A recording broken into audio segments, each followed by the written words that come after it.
All right, and welcome everybody to the channel. It is the most earth-breaking, ground-shaking, but never media show money-taking. The man, the myth, the legend, the most electrifying YouTuber and YouTube entertainment today, Lee Cole the Fourth. And yes, that is the long intro. And tonight with me, I'm starting my own thing, my own little late night chat, and we are going to do this late night chat with a special guest. So introduce yourself to everyone. Hey everybody, it's PB here. You can find me at Pop Culture PB on YouTube and on Twitter. I talk mostly about Marvel and Star Wars, but tonight we're talking about Game of Thrones and what happened on Sunday. Oh yeah, and you know what, PB? I kind of wanted to umbrella this because I was thinking of doing reviews for episode 1, 2, and 3, and then I thought no, I dislike them equally, so let's just put them all in one group. Oh, interesting. My peanut gallery's laughing at me. That's great. So here on the late night, we're gonna have all sorts of great interactions going on here. So let me start off, and I'm gonna kind of just take this like a in the beginning kind of a moment. Let's start off with episode 1. Now, everyone has been telling me that episode 1 was pretty good and it had a good setup, but I gotta be honest with you, I feel like it was a letdown. And why the freak do I need exposition when I've been watching the show for 8 years? How do you feel about this? I guess it wasn't the spectacle that I was expecting, but I wasn't let down as much with the first episode as I was with the second. Because when I got about halfway through the second, I was like, oh, you guys aren't going to do anything in this episode. It's going to end with the scene that they used in the trailer with the horse up on the hill. And that's pretty much what happened. They had, about 10 seconds after it. So I would say I was a little disappointed. And I can totally understand everybody's feelings going, why do we need exposition? We know all the characters. You're not introducing anybody. The only thing that we needed to see them set up really was the characters getting back to Winterfell. And what's that take? 5 minutes, and then let's start doing something. Let's start showing something. And there was nothing going on. There was a lot of conversation, and you were like, okay, this is gonna lead to something, and then the episode was over, and it was like, oh, okay, I guess that was it then. And that was my feelings as well too. I think the biggest thing that kind of pissed me off is I don't mind the reunions, but as you said, and it took so long, and it's like okay, I kind of forgive the first episode for a lot of things because I guess nostalgia. God, I'm starting to hate that word. Um, it's like become the big crutch for everyone now when they just don't want to write good shit. They go, oh, it's a nostalgia moment. No, it's not a nostalgia moment because we lived in it. We don't need any Yeah. goddamn nostalgia. I need a plot. So I'm like, okay, Jesus, whatever. The characters haven't been on screen for 8 years. That's kind of cool. But it's like you said, okay, I get to that second episode, and PB, I think you put it the best when you said you figured that that goddamn horse was going to be where they ended it, because whatever they show at the end of a preview is normally what's going to be the end of the episode. It's been that way, and I didn't think about it, but it's been that way every single season of Game of Thrones. So the cutoff Yeah, point they, is they always like like, using that a lot. yeah, and it's frustratingly annoying. So you know, at first I was mildly miffed with the first episode, and then like you said, second episode was pretty much and then third episode we're gonna get into that because that needs its own separate topic. But let's just do this episode by episode. What parts did you really drag out of that episode that you liked of episode 1? Of episode one, the parts that I liked, I mean, I liked the end of episode one because I got it wrong. I thought from how they set it up earlier in the episode, I thought it was gonna be Theon showing up at the end because I was like, oh, they're gonna, move things along a little faster like they were last season. So he's gonna have road all the way from shore all the way over there over the course of one episode. And then when he drops the hood off, I was like, oh, damn, I wasn't expecting him to show up at this moment because they didn't show him the entire episode at all. And then he was there, and I was like, oh, you bastards. Oh, why are you cutting me off right here? I need to see somebody say one line and you cut it off. So I mean, I liked it. They like set it up just perfectly to, make you want to see episode two. So I liked that a lot. And I liked the interaction between Sansa and Daenerys. That was pretty good. That they're both like, hey, I rule this entire continent. And she's like, yeah, but you're in my castle, bitch. Now, here's a big thing of contention, and a lot of people are going on and saying, "Oh, we don't know about her playing Jean Grey because of Game of Thrones," which I think the casting for her as the new Jean Grey is stellar. That's probably for another discussion one day, but um, I think she's a very good actress, and personally, I don't know why she's gotten so much shit through this show, and especially in these last couple of seasons.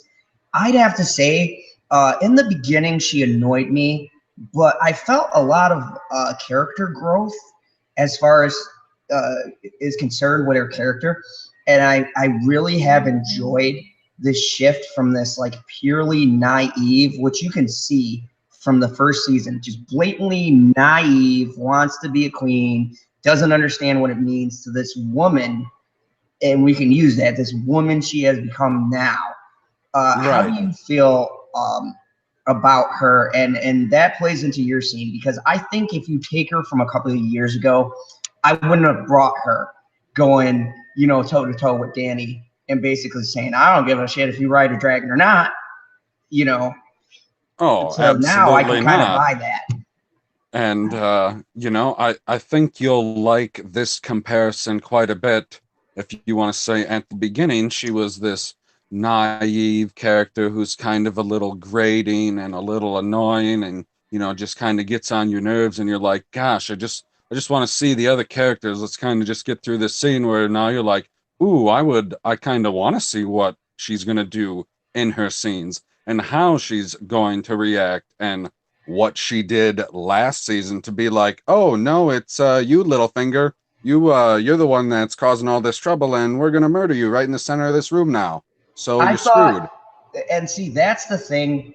Maybe the last season set some stuff up so great that it's like it's really hard because of course we're going to be making comparisons because this is the final season and expecting those big moments. Like I loved Littlefinger, but that death was so. I dare say I put that as one of my top deaths I've seen on the show because just the way that you have seen both Sansa and Arya and the way they played it up so beautifully, where they made that fake argument. And I gotta say, there were points where I really thought maybe Arya was gonna kill Sansa. Oh yeah, And they did that really well. oh And yeah, oh to yeah, get back to the analogy, her character is a lot like Ahsoka in the Clone Wars, oh yeah, yeah. And I'm not just where saying that because I look like Dave Filoni. And it's the same way how you wouldn't picture her at the beginning of her arc as somebody who can go toe to toe in a lightsaber battle with Darth Vader. But once you see her go through all of her character arc, you go, yep, that's definitely somebody who can hold their own. And Sansa is exactly like that. She has Exactly. seen some shit. I mean, she essentially, and you know what? I gotta change the age. I never do the age restrictions for this, but I'll change it later. she's gone through shit, and she got raped basically, well, pretty much by douchebag McGee, as I like to call him. That was the guy you love to hate, because I did like him, but he was a complete douchebag. And it made you kind of really really feel what Sansa was feeling, because no matter how annoying she was and no matter how many poor decisions, no woman, girl, whatever, because she was a girl at the time, no woman deserves that to happen to them ever. Not even Brie Larson. And I'm really holding back on that. But the stuff she went through, like the stuff she went through was quite terrible. So to see this arc, and that was one of the good moments I could pull from the first episode, was like that was fun. The other interaction that I liked was the interaction between Arya and Jon. Oh yeah, that was good. Yep. Yeah, those, because I like the symbolism of he gave Arya Needle in the beginning as a way of being like, you know, I know you can hold your own. I know you're going to grow into this great warrior. And I know that if the SJWs want to get in, you know, that the woman was being held down and told she can't do what the boys do. But no.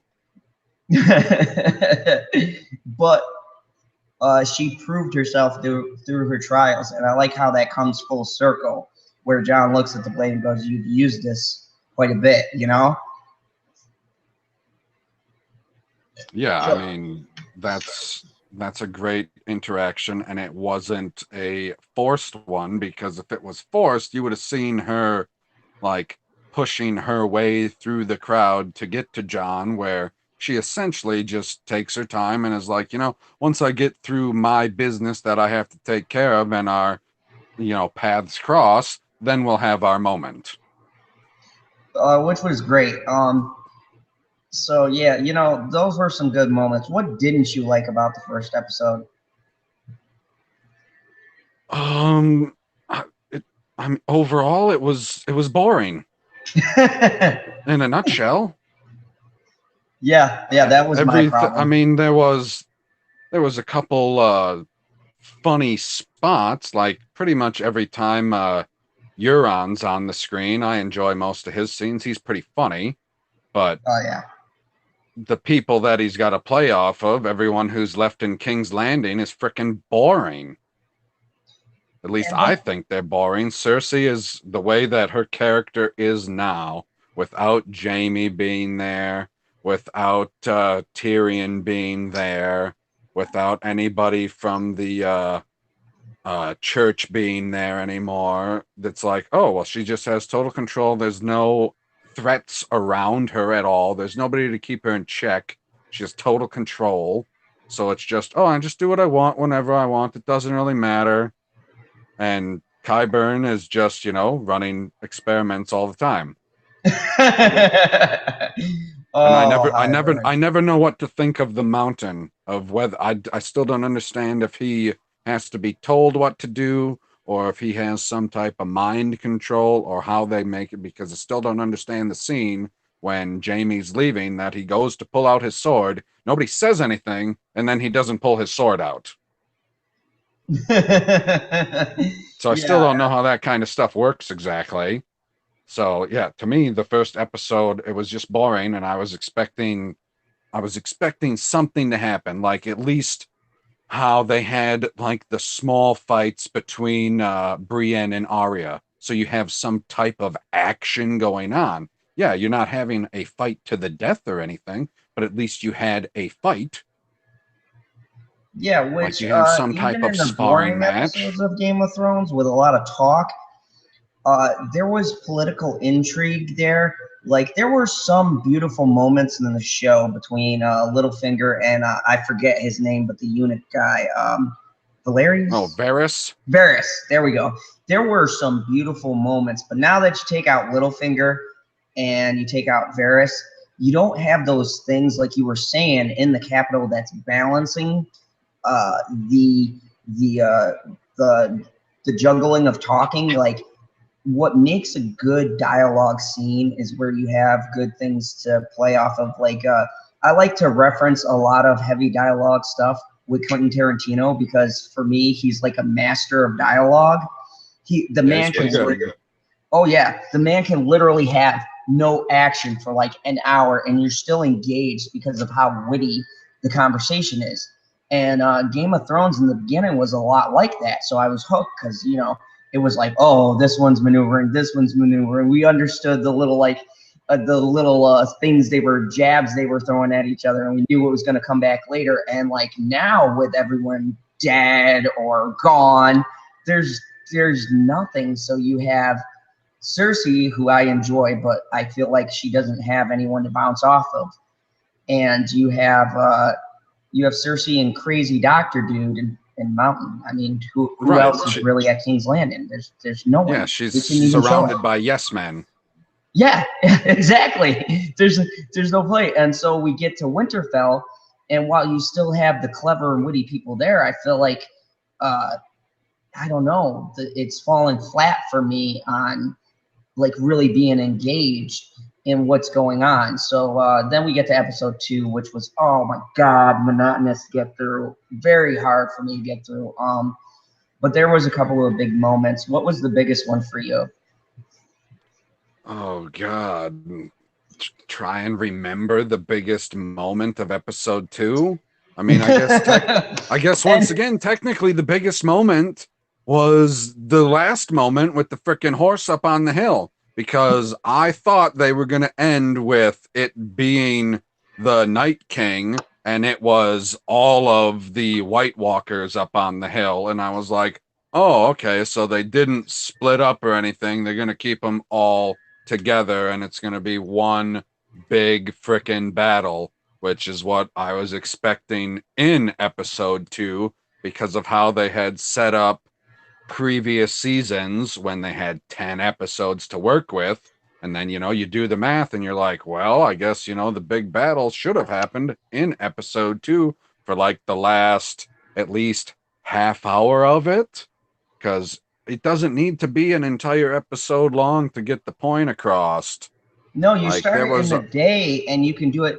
See, this is the thing that I don't like, and we're going to kind of lead into episode 3 from here, is that most of the battles have been almost 2 episodes long. And you figure if they're going, okay, I understand what they're going to do. If they're going to do a Cersei's versus Dany thing, which we all figured was kind of coming, the White Walkers were the X factor.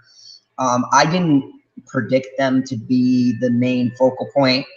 When I heard 6 episodes, I thought maybe at the least 3 episodes of a battle, and then the last 3 could be dealing with the fallout and who's going to get the throne. That's what I pictured.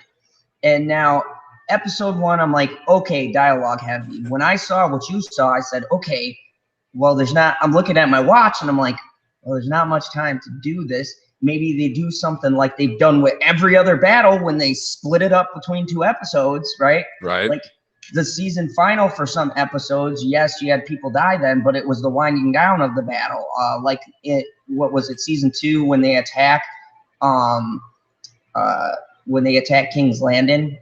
Oh, Blackwater Bay. The Blackwater Bay battle. That was so greatly done, and I might add, at night, and you can see everything. Yep. It was a night battle, and I don't for the life of me understand why there's such a contrast between the 2. But anyways, so you had that broken up into 2 parts. Essentially, the episode before the season finale was the meat of the battle, and then the season finale was the conclusion, and then the lead-in. They slow it down and let us like catch our breath. And I like that format. And I don't understand why they couldn't do this for a group of beings that have been like talked about as these like, oh, the end of the world is coming. This is it. Winter is coming. Goddamn, winter has been coming for years. And winter gets here and it's lackluster. And it pisses me off. And that's why I said on my Endgame stream, I wanted a separate stream to rant about it, because I can't be the only one who feels the same way. So before we get there, what did you pick out from episode 2 as your favorite thing? Oh, Jesus. I was thinking a lot about this too on my way back. It's hard, right? It's real oh my hard. God, it is. I mean, I'd have to say the dropping the bomb once again. Bran, don't fucking get me started on him. Bran, the most useless character, the all-seeing connection to the White Walkers. I feel like he's just there to deliver bad news. Because here's Danny and John, they had that epic romantic scene where I'm like, okay, they're related, but who cares? They're, whatever. This will come back later. Oh, I like tap that. And, and here comes Bran. He's like that best friend you have when you have really great sex one night, and then he tells you, oh, by the way, the chick did this, this, and this, and you're like thinking, well, shit, how am I going to make this work? That's exactly what Bran did. How do I put it elegantly? There's no way. He cock-blocked him. That's what happened. World's biggest blocker. And I'm just like, dude, you're supposed to be able to filter information and like know which. As a bro, you should know. No, you don't say that to another dude. Oh, by the way, you're related. Good luck dealing with that. So I guess that was my moment. I mean, is she already pregnant or is she not pregnant? That was my other thing too, and I guess as weird as it is, that's my big moment because, all right, clearly I knew they weren't going to die, so I'm still curious. Are they going to address this at the end? Because Cersei and Jaime have been since season 1. Okay, and after a while, I was asking, do you think Dany is pregnant? Well, the first season kind of touched on that. From how I understand it, she can't because after Drago, the magic that was used to bring him back, the consequence was she couldn't have kids. That's why she treated her dragons like she did and said they were her kids. Well, stranger things have happened, like pole vaulting over, an entire group of White Walkers. Without a pole. Hiya Riot, thank you, man, for being in the chat. I wanted to address him because he did bring up a funny thing that I'm sure we can rant about. He put darker in the north than the south. That's why the north battle was darker than the Battle of Blackwater. How do you feel about that? Okay, interesting. Well, I mean, fire is fire, though. When they're standing in the field of fire, like literally, like when Jorah and Dany are standing in the field of fire, you can still barely see them. And you can extrapolate that all the way out throughout the battle. Nobody, like, they run out with torches, or not torches, they run out with all their swords acting as torches. You should be able to see what those torches are doing. You can't see. Why can't you see right around the torch? You should be able to see right around the torch. Like when I was watching it last night when we were on the live stream, and I was like, as they were getting ready, and I was like, isn't anybody going to light a effing torch? And then you guys all laughed, and then you must have been laughing because you're like, yeah, they're about to light torches here in about a second, but it's not going to matter because you still aren't going to be able to see shit. And I was like, oh, okay, they did light the torches, cool. You could see the horses until they, start to ride, and then I assume that I'm really hoping these last 3 episodes, they've spent an ungodly amount of time, energy, money on the CGI. Because if they haven't, and it was for that episode, because I would say at least 75% of it, if not more, is all CGI, like the entire Top Gun scene with the dragons. Gonna go for the hard deck here. I mean, holy shit. You could still barely see anything in that. So unless that's what the whole thing was about, And these last 3 episodes don't have these giant battles because, I mean, how much army do they have left up north? It can't be that many. They got like the equivalents of what they had started with the Resistance, and now they have the Millennium Falcon left. That's what they had. They had 50,000 troops, and now they got maybe 5,000, 4,000, where they just brought 20,000 people from Essos over who are trained sellswords, who've been fighting for years and years, and they expect to go down there and win because, I don't know, do you think Viserion is dead or alive? Oh, that's a tough one. To make it to make it balanced, I would say alive. So they'll still have 2 dragons, and apparently uh the direwolf is still alive because he's in the preview for the next episode. Yeah, I kind of figured the dire wolf was going to be alive because Which is ridiculous. I was waiting for him when he runs off with them. I was like, wait a second, how come he's attacking with the Dothraki? It didn't make any sense to me. I was like, he doesn't hang out with them at all. I figured he was going to be standing by Jon the whole time, considering they're just standing in the castle doing nothing for, I don't know, at least half of the battle. Like, man, thousands of people are dying. We should just hang out here and do nothing. So this is a great segue because we've already started down this rabbit hole. That's because episode 2 was boring. We talked about it. Yeah. Episode 2 was lackluster, and this is my thing about this that pisses me off. I loved the White Walkers, and I loved the sneak attack approach. I'm a huge fan of zombies, and I like the feel of how it's kind of like a Night of the Living Dead thing, right? All of a sudden these mobs just mob up on you, and there's nothing you can do about it. Now we cut to this battle, and I don't know about you, but it kind of felt very much not like they had established in the beginning with these things. It's like some of it where they were ambushing them in the dark, that kind of did, but like when they all go over the first layer of the wall, and then I'm just like, I was led to believe that they have like tactics and a what strategy were they going? What were they going for? Half of the time it looks like they're using strategy, and half of the time it looks like they're just going willy-nilly, just mobbing people like crazy, because they all stop for a moment and are like, oh, we can't get through the fire, but if we lay down in a particular fashion and sacrifice a few of ourselves, then we'll be able to get through. And I was like, okay, those are decent tactics, because they'd used like similar tactics when they were stuck out on the ice, because they couldn't fall through the ice apparently, even though they could attach the chain to the dragon. Different and story. Drag him out. And drag him out. Okay. Anyway, but then once they breach that, so they already used tactics, then they just go back to being a mob again, and they're just barreling over the wall. And I was like, well, what the hell happened?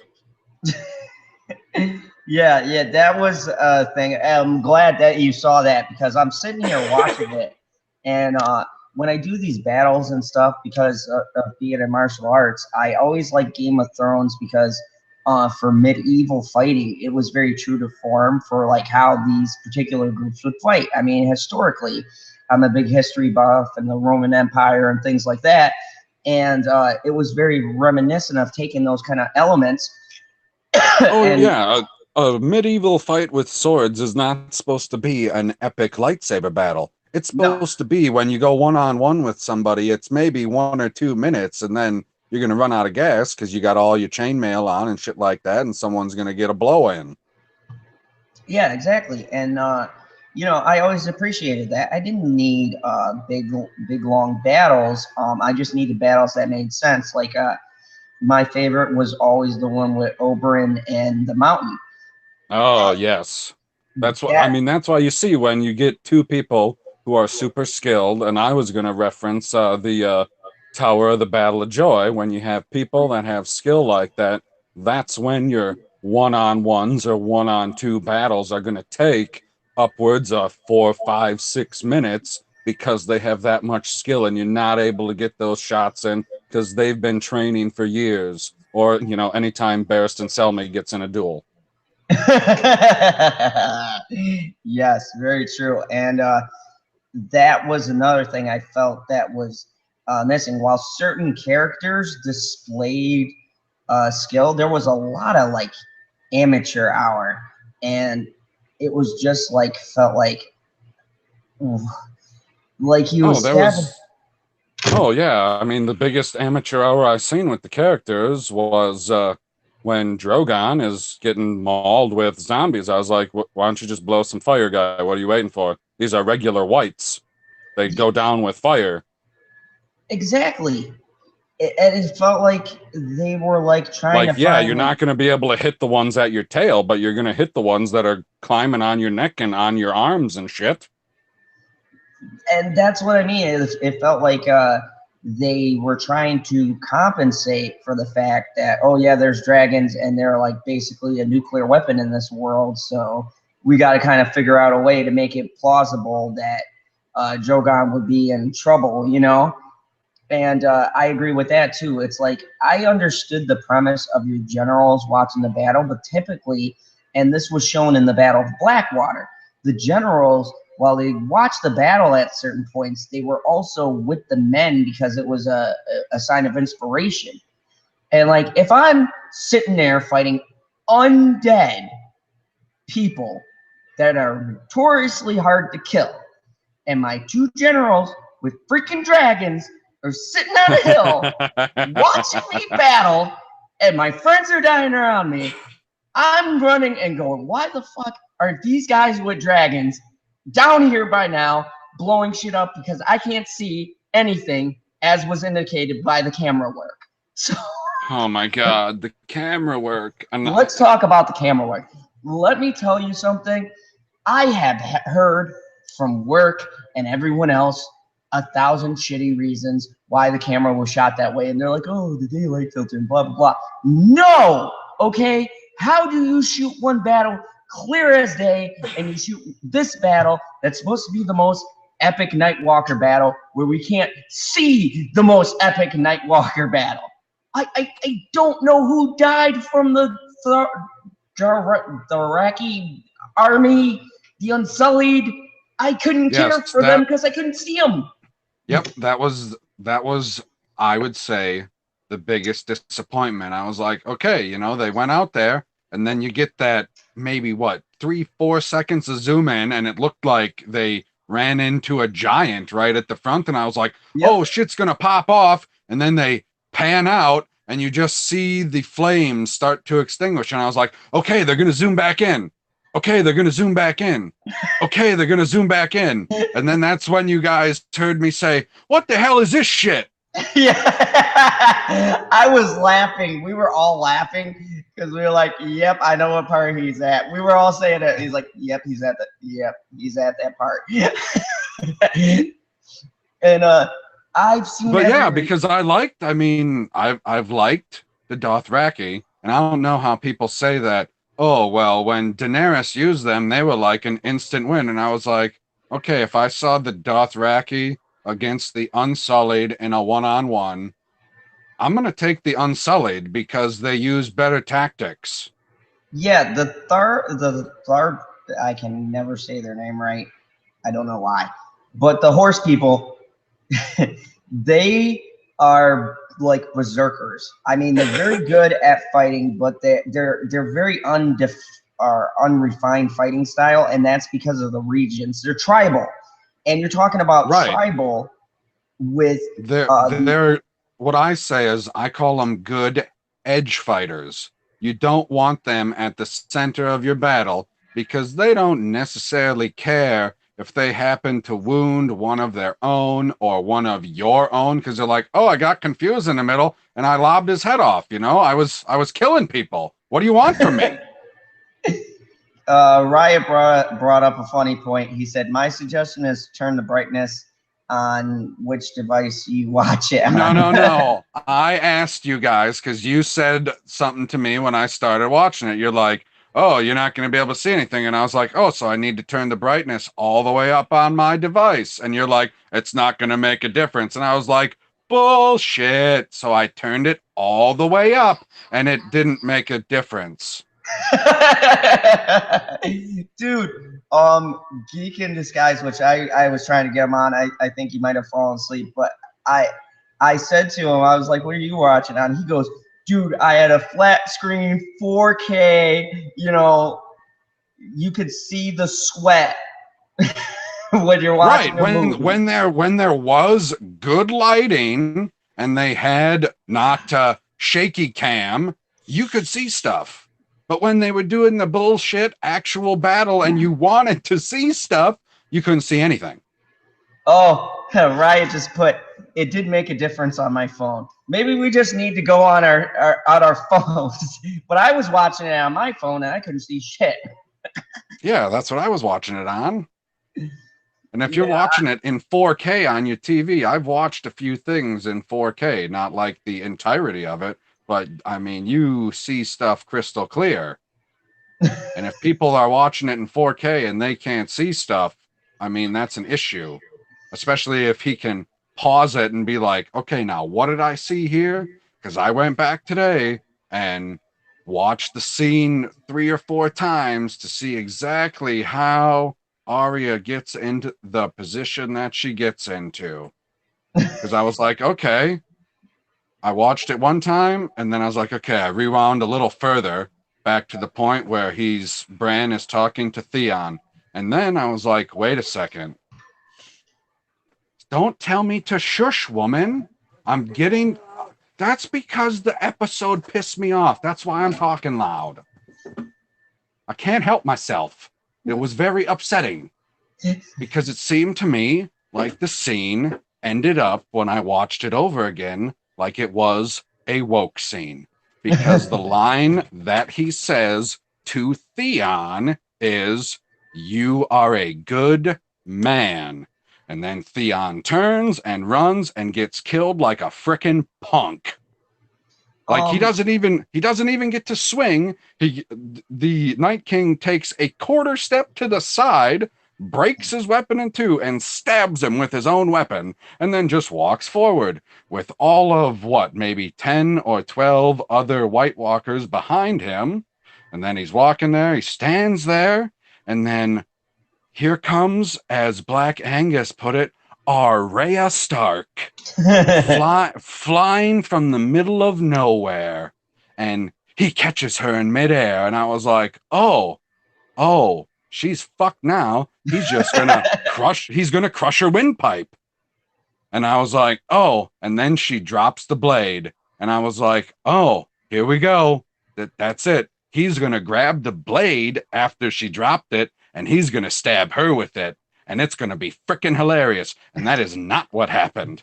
He gets killed like a punk, and it's the exact same move that they use in the throne room scene in The Last Jedi, where she's holding the resistance against the blade and then she drops the blade. Well, it should go through her then, but the guy doesn't finish through. Why is the Night King still holding the arm that isn't holding a weapon? It's totally pointless. And I had mixed emotions. Okay, I like I don't have a problem. Well, let me say it this way. I don't have a problem with her necessarily killing the Night King. I have a problem with the way that it was executed. Yeah, exactly. I was just gonna get to that point. And I don't necessarily know if I blame the actress for playing out the scene. What I blame is, much like the rest of the fight scenes that were choreographed, there were not just her, but other characters. There was a lot of shoddy ways that people got killed or stuff went down, where I'm just looking at it and I'm like, it seemed like more of a direction issue than anything else. I mean, do we know who actually directed this specific episode? No, I actually didn't look that up. I didn't look at the credit. Yeah, if you wanna check that out, because honestly, I was so frustrated with the episode. Normally, I do a lot more research before my rant, but it was like, I think we have enough emotion to rant on. yeah, that's why I wanted to do a stream with just us because it was fresh in your mind, and I knew after you watched the episode, being as big of a Game of Thrones fan as I am, I was like, oh, this is gonna be a fun talk. Yeah, I mean, talk about I was so excited that when I heard in general, without anybody spoiling it, like some people did when I was listening in, freaking bastards. Shellback, yeah. I had a cough. That I He's was gonna like, watch this later and leave a comment like, "You guys started." And I was like, no, nobody spoiled anything. Everybody was able to talk around it in the chat. They were doing an excellent job of talking around it. I didn't know anything because they were like, and did you see how that went down? It was bullshit. And I was like, yep, don't know anything that's going to happen yet. Just know I'm not going to be able to see anything. It was ridiculous.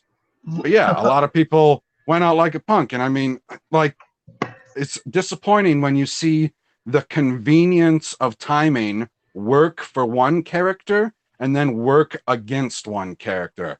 The convenience of timing saves Jon Snow when he's literally standing there ready to die. He didn't even run forward to try and stab the dragon. He just stands up and yells at him, but it doesn't happen 30 seconds earlier when it could have possibly saved Jorah Mormont. So Riot, just to address the chat, he said, "Hey, I saw it coming. The Arya was going to be the one who killed the Night King, especially early after the fact that, or the person reminds her what you're supposed to say to death." So apparently someone had said something about what to say to death, and he foreshadowed. Not today. That. I thought it was not today. What does she say to death? I can't remember off the top of my head now. I feel like I can't because it was one of those boring episodes. I forgot a lot of stuff. Well, I mean, you watch 6 seasons at an hour each of every episode, somewhere a little longer, somewhere a little shorter, but they average out. I mean, that's 60 hours. It's hard enough trying to remember, just Star Wars with how many hours of stuff there is. And then, we just watched all of the MCU movies. I mean, there's a lot of stuff to take in right now. Why is everything so big at the moment that you got to encompass everything? And like you said, with Game of Thrones, they don't have this nostalgia that you have to play off of. I don't need nostalgic moments yet. Save that for these other series that you're going to do. Yeah, that's the thing too. I heard there's like a prequel and stuff like that.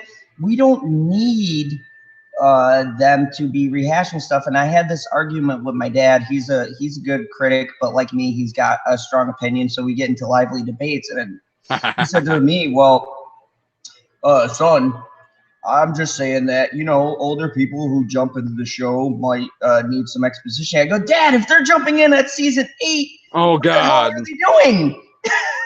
Holy shit. I mean, if you're jumping in this late, you need to get a backlog. I mean, if you're going to see Avengers Endgame and every 5 minutes you're like, what's going on here? What's going on here? What's going on here? Maybe you should have watched a previous movie. You don't have to watch every movie. Just watch the other 3 Avengers movies and you'll probably get the gist of it. Like, watch all the other season recaps and you'll probably get the gist of it.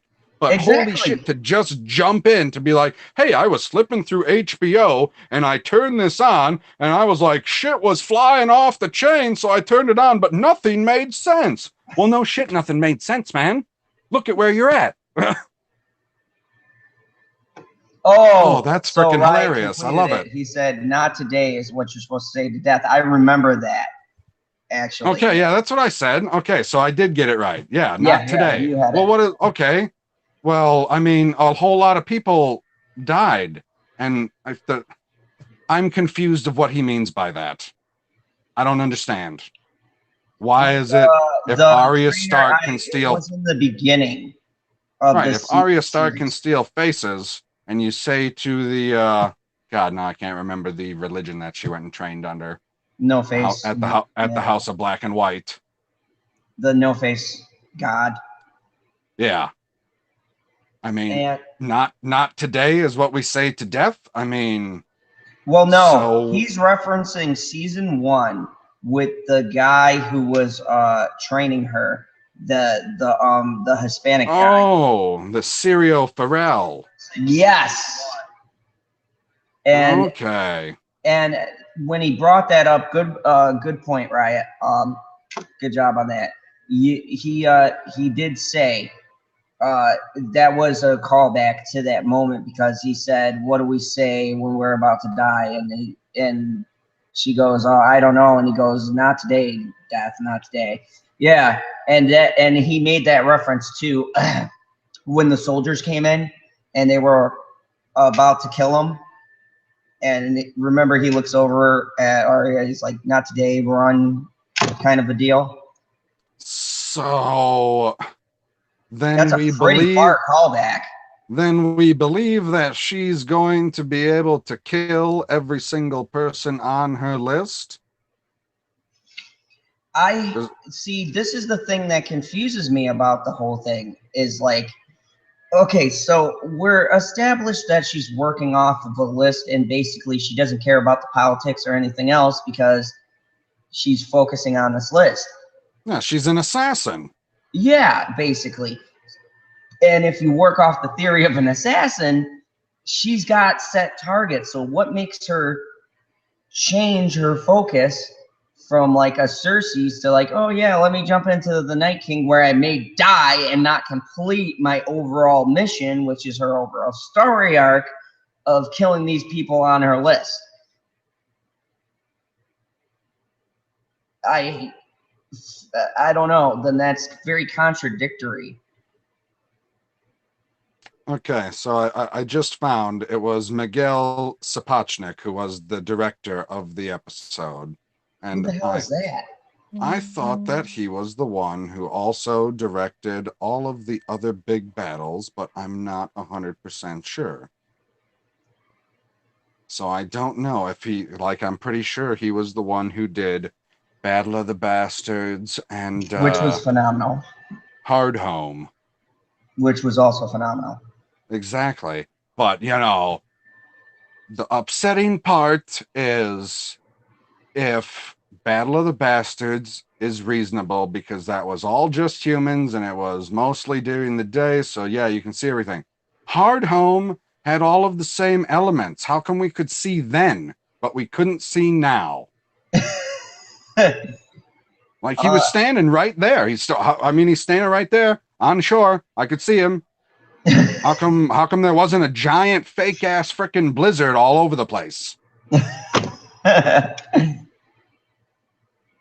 Like at some points it was very disappointing when they were doing their Top Gun Dragon battle. There were some very sci-fi original-esque moments. Yes, I do agree. And I was like, you better not have wasted the budget on this episode and these final 3 episodes, even though the final 2 are supposed to be like an hour and a half long. Better have some epic effects, which we don't have to worry about the effects for one dragon. It's dead. So that's one dragon down that they're not animating. Granted, Well, they say no, that no, they say there's a no, theory. I mean I'm talking to Zombie Dragon. Oh, Zombie Dragon. Yeah, Zombie Dragon's gone. Yeah, the Zombie Dragon's gone, so they don't have to animate that anymore. They don't have to animate any more whites ever, apparently. Now, so are we saving buying, money on okay, that. it was established that if you killed like the head, a certain amount of them died, but I was playing around with a theory, which I kind of hope might actually come true. Maybe we think that they're dead, but they're really not. Maybe this is a situation where, remember, they killed that one general and several of them died, but then you had the Night King who was controlling the other half. Are we even sure that they're all completely dead? They are pretty smart. I'm hoping that maybe it's a situation where they think that they killed them, and they really just splintered off into two groups. Well, the way that I look at stuff like that in Game of Thrones, because a lot of it, they base it off of their own unknown lore and stuff like That that. no one knows. Yeah, stories that are passed down is stuff from, if you're getting direct information from somebody, is that character a known liar, or has that character been known to give bad information? As in, has it just been incorrect whether they knew it or not? And how many times has Beric Dondarrion lied or given false information? I'm pretty sure the answer to both of them is 0. So when he says to Jon Snow, if you kill him and they all fall, I'm inclined to believe him that it's the truth. Yeah, he's been a pretty solid character. Like, if I was hoping if it like came from Brand, then we might have hope for that. Because that Third Eye Raven deal, to this day, I still Right, I mean, yeah. because you come across the same problem in Game of Thrones, kind of, as you have in Avengers Endgame, that they involve time travel. And how does it affect it? Because how did the Night King not know that Arya was gonna fly in and drop the dagger and try and stab him? He's supposed to have that third eye as well and be able to see through time. Like, he's the only person in the entire show that we've ever seen be able to see the three-eyed raven while he's in whatever that other dimension network is or whatever, when he's using his warg powers. Yeah, and see, this is the So problem. I'm not. So to your theory, did the Night King warg into something? Yeah, because He can do that. he can do that. I mean, we are playing off the assumption that he died, but we've seen wargs that their physical body has died, and then they've Holy gone shit! into something I else. just thought of that now. Yeah. He totally could have warged into any animal that is alive in the area. Now here's the crazy thing. We saw the dire wolf in that preview, but wouldn't it be cool? And God, I hope they go with this theory. But wouldn't it be cool and kind of interesting if he's in the dire wolf? Because we don't see what happened to it. We assume it's alive because of, Ooh. Now, how cool and symbolic would that be if they're right now with their dire wolf and they think it's on their side, and then bam, it starts turning on people?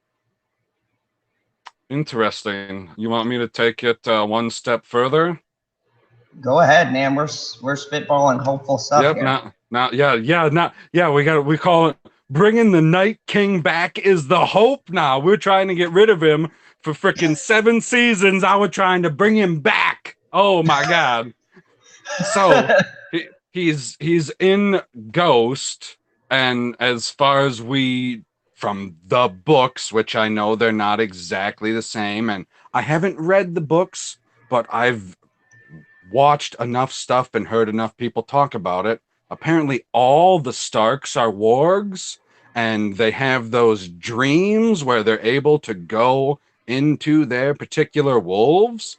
So, what happens if one night Jon Snow happens to warg into his wolf, and while he's in his wolf, the Night King is able to take over his body, and then the Night King ends up on the Iron Throne because he is Jon Snow. Oh my God. And if we put it together with something that would make sense, like Jon Snow died and they resurrected him, but Yep. it wasn't quite right. Like, that witch didn't think she was going to be able to bring him back, and they don't really know. And after he came back, he had some kind of connection with the Night King, which they never addressed at all in any of these episodes. And I Yep. refuse to believe that they'd leave that thread really hanging like that.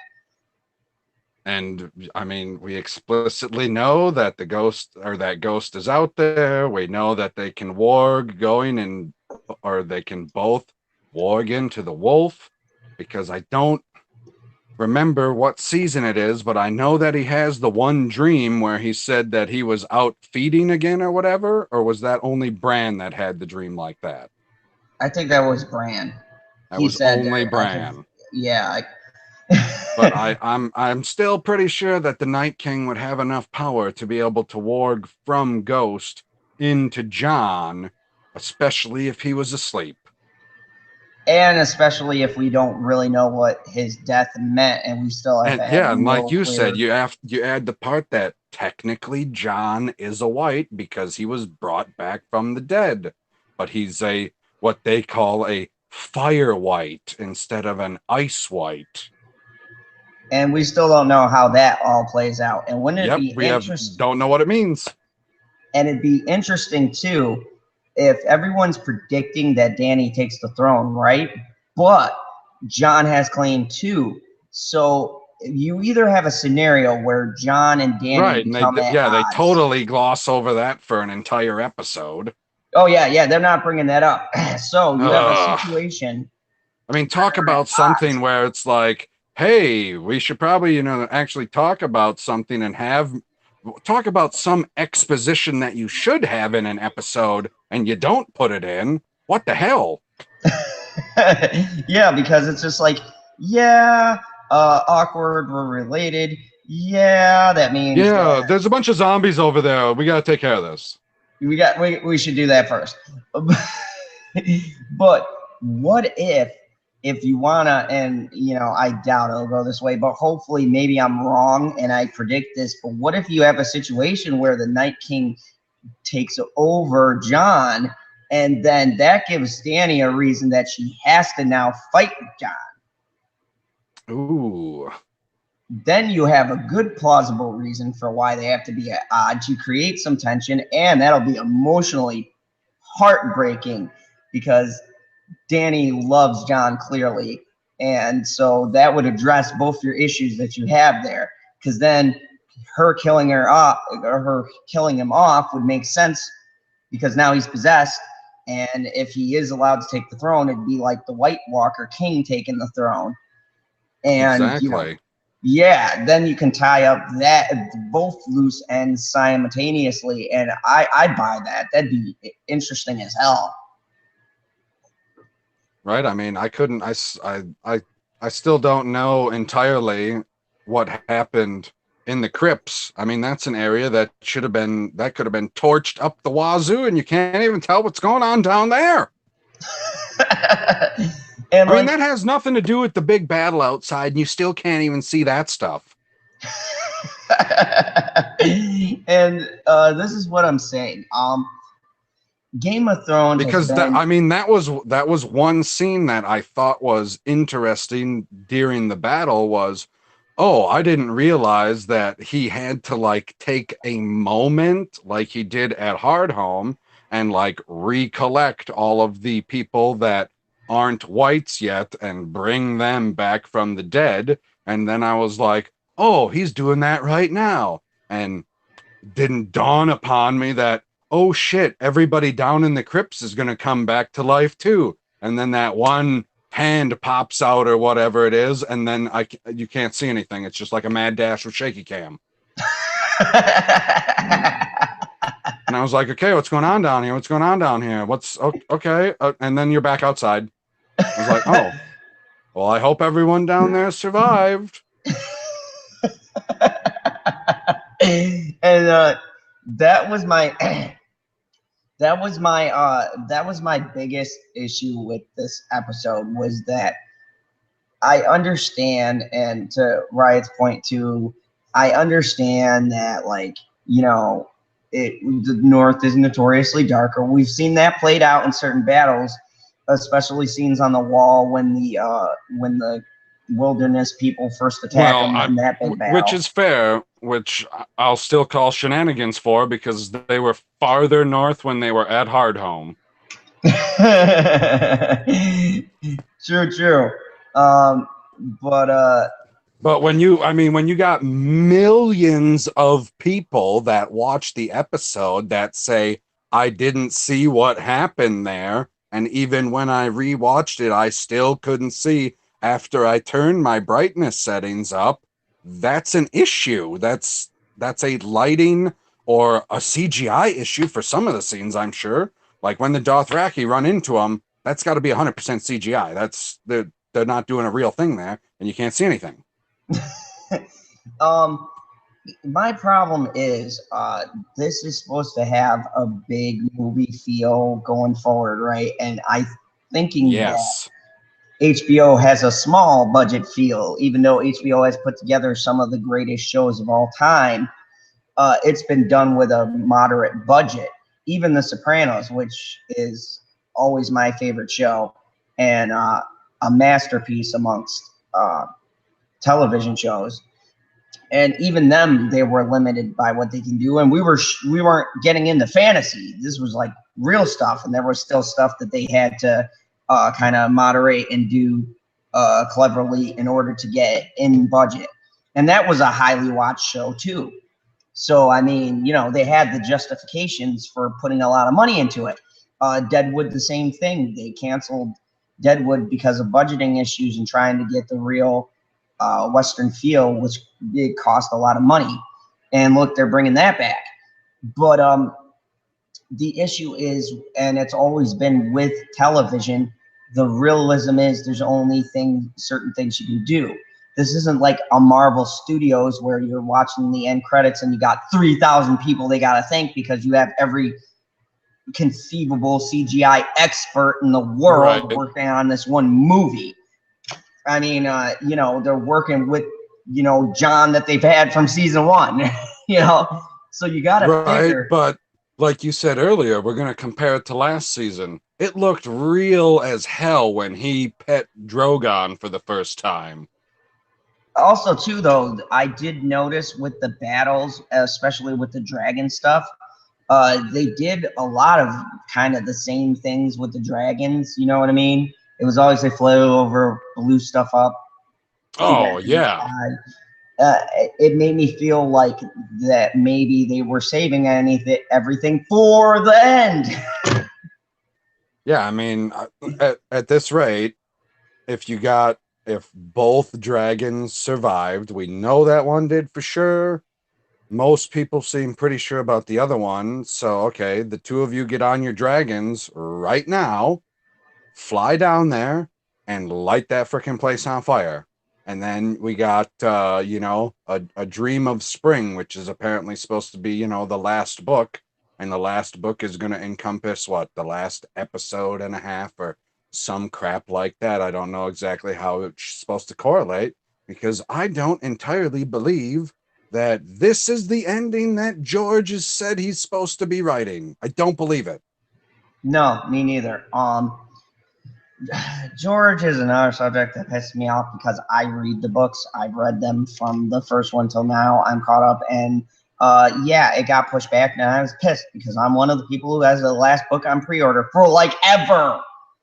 Months ago, it went on sale, and I'm still waiting. PB, still waiting for my copy. Still waiting for the goddamn book to come out.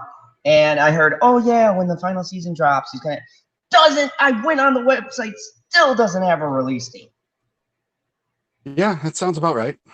And it's just like, I was talking it over, and I honestly believe that what they're going for is we're gonna get to the final season, and they're not gonna kill everyone off. My dad did bring up an excellent point. He said, if you notice the deaths, they've been skirting around main characters. We haven't seen a really main character die. Don't get me wrong, Joran is pretty big.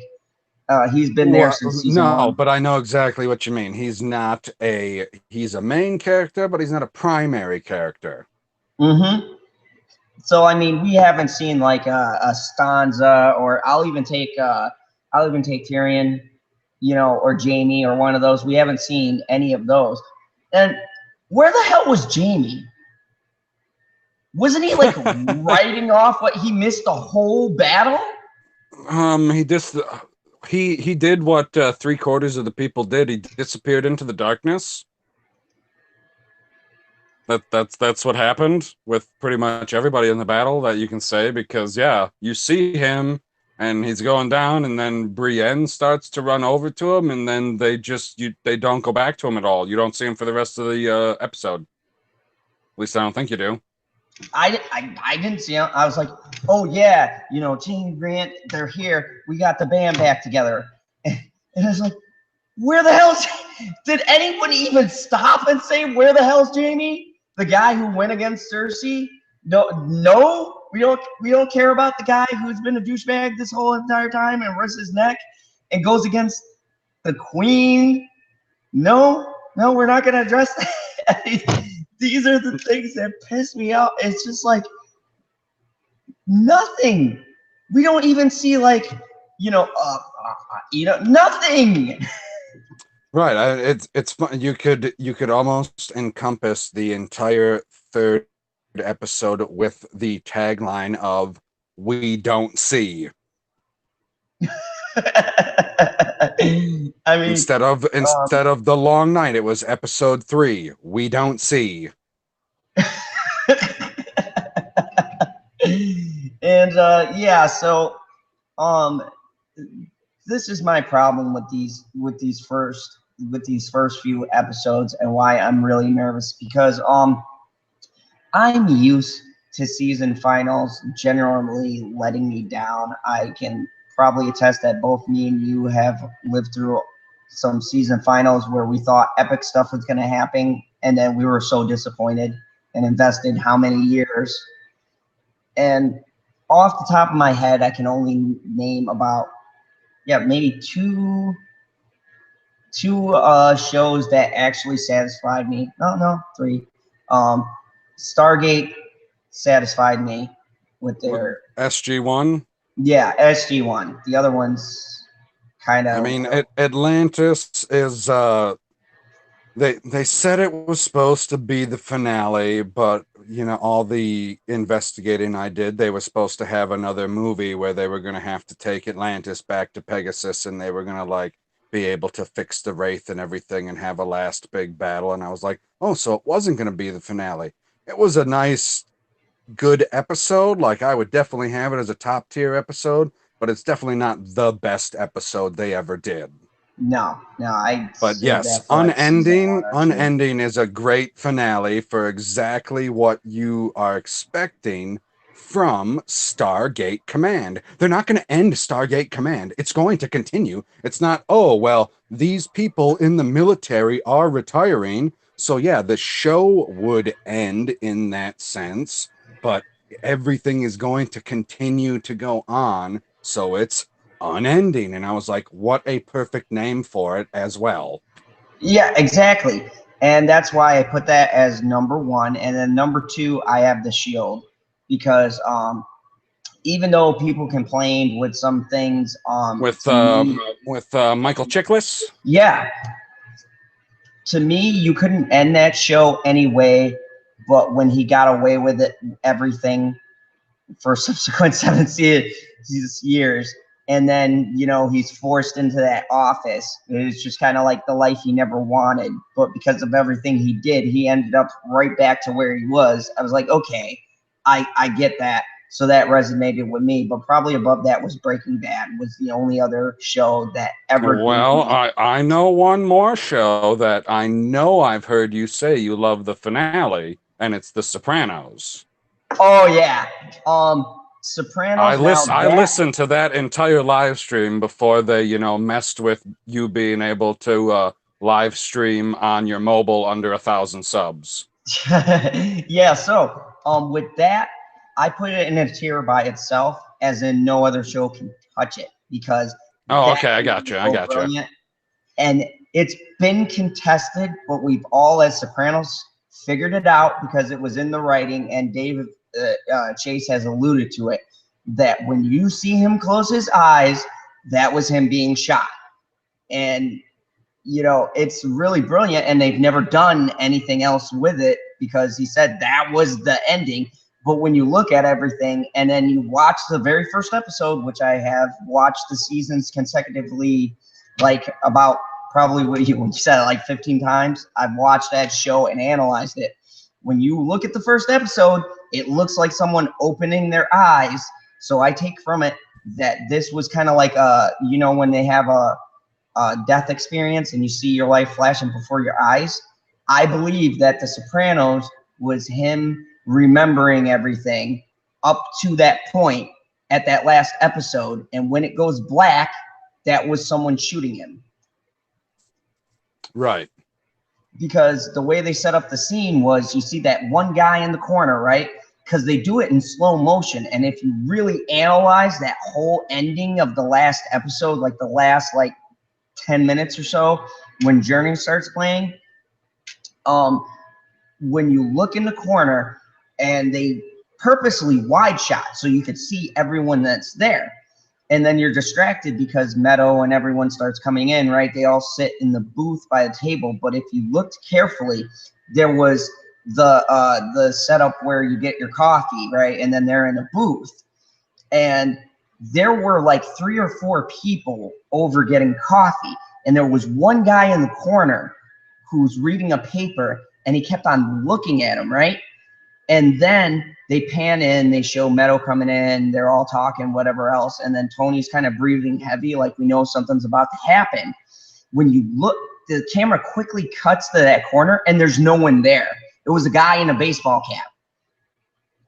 And then I paused it and fast forwarded it and clipped it.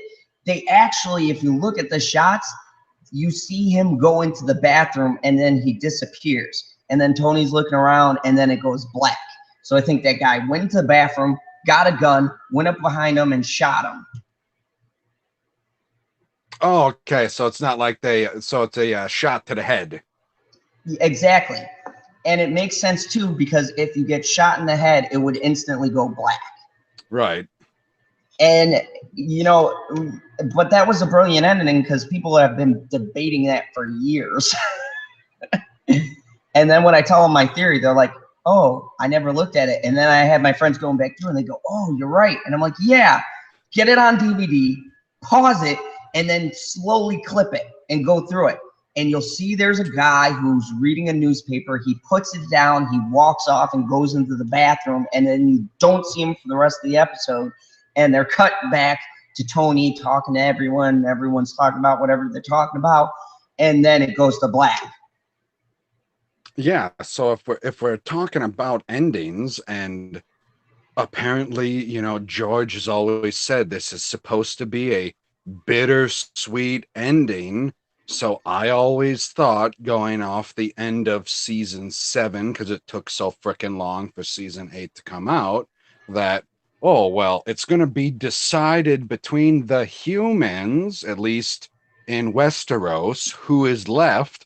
And then we'll see who's decided between that and the Night King to see who's going to, end up, ruling the world as it sits. Well, okay, you've already killed the Night King and you got 3 episodes left. What are they going to be able to do to make it a bittersweet ending? I feel like at this point, it's only going to be a bitter ending unless, like we talked about earlier, they are able to bring the Night King back because he's in a wolf. Yeah, I mean, the way they have it set up with the mysticism and I really like this theory now that we came up with. Yeah, and we came up with this. And PB, apparently, these companies are listening to your channel, so it could very well happen. I'm on board with that. Reshoot. But I refuse to believe that the White Walkers were dispatched that quickly. I'm hoping it's not going to be all humans and blah blah. I mean, it'd be all right, but there'd have to be a lot of well acted dramatic moments or some kind of betrayals that we don't see. The other theory I came up with was, what if Stanza, because of how ruthless she becomes, systematically starts taking people out? We've seen poison and things in play. I thought of that. She turns into a new Queen of Thorns type character. Yep. Because we've seen interesting.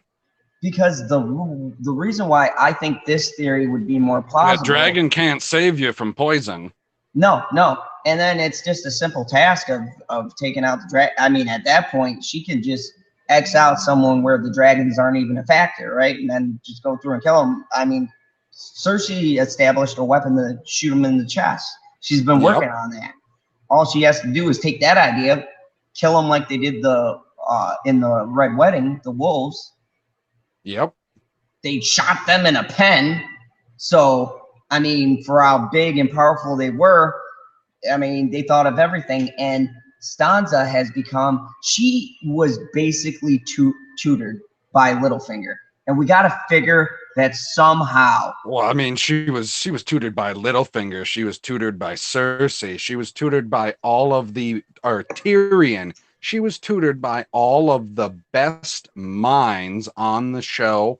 And she's also been able to interact with the other characters like Varys, and she's been able to learn from the mistakes like her father has made. She's not getting her head chopped off with a little bit of hubris. No, and and the way that they've been setting it up, which is pretty obvious, is how she is at odds with Dany. At the very least, I could buy her taking Dany out in some kind of a way, because I mean, it was clearly shown when her and Arya took out Littlefinger. And think about that situation. She really manipulated Arya into doing that. Right? I mean, and of all Remember, of the Arya's people, just the assassin. She doesn't. I mean, tactically, right? maybe She could slip in there with. I mean, how many faces are on the battlefield? Yeah. Just go start taking faces off the battlefield of people that she doesn't know are dead, and then you can just slip in there. She won't even know it's you, and then boom, stab in the back, and then she's dead. And then they're like, oh, there you go. And I don't think the dragons would be a problem because there would only be one Targaryen left. Exactly. And she can clearly manipulate Jon. Oh yeah, I mean, Jon's easily manipulated by anybody that he loves.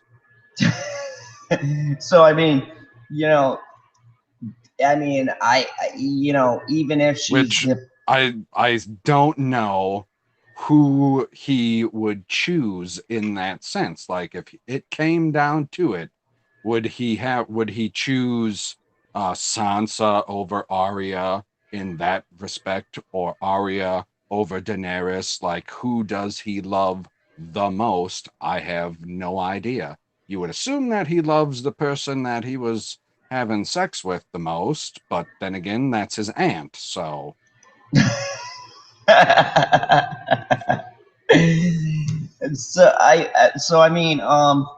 Yeah, I mean, for this last part, I wanted to bring up theories and stuff, and I'm saying if we're gonna take White Walkers out of it, but I still love that first theory we came up with. My only other best theory is we've then got to go to the manipulators of the show, because the show has proven to us several different times, and if they had quote unquote said it's a bittersweet ending, right, the show has always favored the realism, in the sense that first season, Ned Stark, strong, powerful character, morally encompassing everything of a good person, made some mistakes, but you love him. And no one saw them chopping off Sean Bean's head. I mean, the dude was phenomenal. No, I mean, I'm sitting there watching that episode, and I was like, well, somebody's gonna like come in or say something, or even at the last moment, you're gonna see another blade come in, and it just falls off. And I was like, oh, they just killed the main character of their show in the season. Is there a season 2 of this? They are making season 2. They're definitely making a season 2. Oh, this is based off of books? Holy shit. And that's what attracted us, is that through the show, and they stopped killing main characters. Me and my dad talked about this after the Red Wedding, but even when you look at that, They killed like 5 main people. Oh my Like, what God, the show do Red you Wedding. know kills like 5 of the main characters while they're having a wedding? I saw Right? that part in the book and I said, no, they're not going to touch that because, I mean, there's some pretty good actors in here. I mean, maybe they'll like switch it. They scene for scene. That was scene from the freaking book. That's why all of us were like this at the end. Yep, that's what I did. That was one of those shows or episodes where I watched it and I was like, okay, now to rewatch that scene because did they just kill all of them? And then you rewatch it and you're like, yeah, they're all freaking dead. She slit her throat at the end, that is for sure. Shit. I was like, God, Walder Frey's a real dick. And the fact that he says my most favorite line from that is when he takes that girl, where she takes that girl, and he goes, "I'll get another." I was like, Yep. what? And I thought for sure right there in that moment, I was like, oh, if he says it like that, she's just gonna let the girl go. And then she kills her. And I was like, oh, you vindictive bitch. She had nothing to do with it. What the hell are you doing? And I was like, holy shit. And I mean, like, even with the Meyer deaths, though, they hit pretty hard. Like, I mean, we've made it through half of the season so far.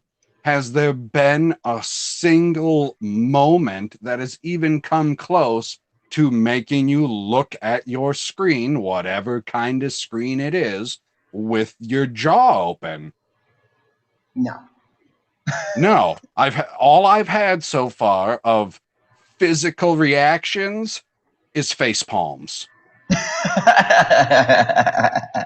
which scares me I mean, we're talking about guys that are apparently making Star Wars movies now.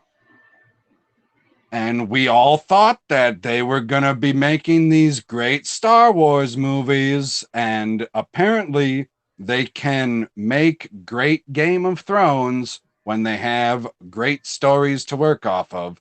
But as soon as they ran out of source material, it is a noticeable difference that they've went from great storytelling and mixing in the battles and bringing in people that can direct those battles so they look nice and you can see the action, to just throw a spectacle out there and make some crazy shit happen so people aren't worried about how fast time is actually moving in season 7. Just move it along. Gendry is the fastest marathon runner of all time.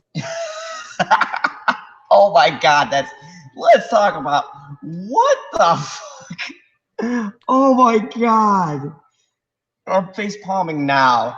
I was like, no, they're not. Yep, they're going to. Dude, I can run pretty fast. Right? For how many miles in snow? We live in Wisconsin. I've ran in the snow before. It's a bitch. And I can tell you what, that slows down my speed quite a bit. Quite a bit. And they just stood on that island the whole time, and he ran all the way there. And then they sent a message with a raven all the way down to wherever Daenerys was. And then she got on the dragon, and nobody froze to death, and nobody had to, like, I thought for sure they were going to at least make a joke when they got back to, like, hey, if you're going to take a shit, you have to do it on that side of the rock over there. And they didn't even do anything like that because they do shit like that all the time to make it real. And they were avoiding those kinds of things.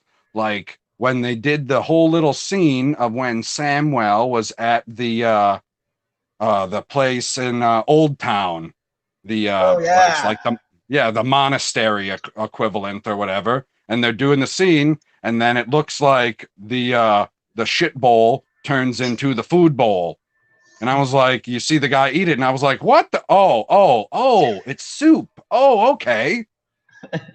You Yeah, know, they we got do a whole stuff montage. that's real like that, We got but a montage you're of people skipping stuff. shitting, literally shitting. For I had to like turn away from the screen, not from Yep. gory scenes.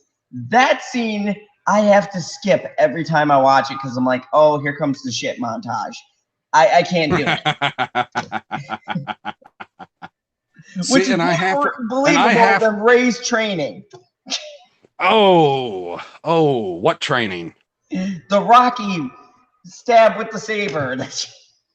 Oh, that's how you train? That's training? Apparently, you and me can become Jedi's, PB. I mean, you already got to start with the lightsaber. I mean, I am a nobody. Yeah, yeah. We can become the next Jedi Knights by just chopping at a rock for And then 5 minutes because we that's just how need long that scene some lasts. and then we just need some old guy to flick us in the wrist with a blade of grass.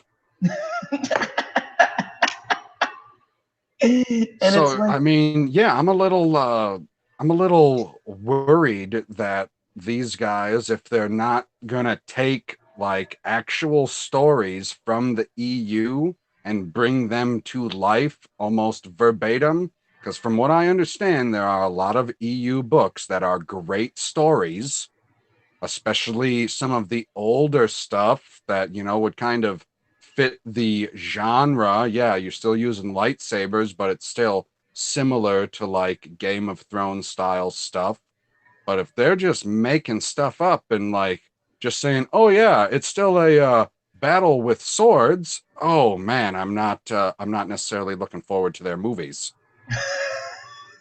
Because if this is how they're ending the season, I mean, yeah, I have no clue what's going to happen.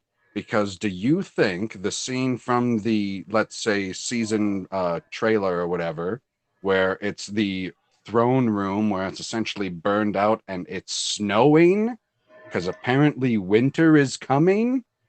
Is that a real scene or is that a fake scene? I don't know because Game of Thrones does it a lot where they're They said they filmed 4 different endings oh, so that we wouldn't that know brings a which Marvel ending was discussion now real. because which ending are we getting? Exactly. Like, am I getting the ending that they put on the New York server or on the LA server? Like, are they going to do that? Like, I don't know. I would assume that everyone's getting the same ending. But yeah, they said that they filmed 4 different endings so that even the people that, are taking pictures on set and they say, hey, this is the filming for the ending, so they wouldn't know which one they were choosing to put in the show. And But you know what? I don't know if they did a similar thing with like the script with Endgame, where apparently Robert Downey Jr. was the only actor that knew the whole story. Like, I don't know if Kit Harington has the whole story or if Amelia Clark has the whole story, because I assume one of those two is going to win. Because And one of those two has the winner. exactly. I don't think that the bittersweet ending is going to be that Cersei wins. That I don't buy it. I would love it. I'm not gonna lie.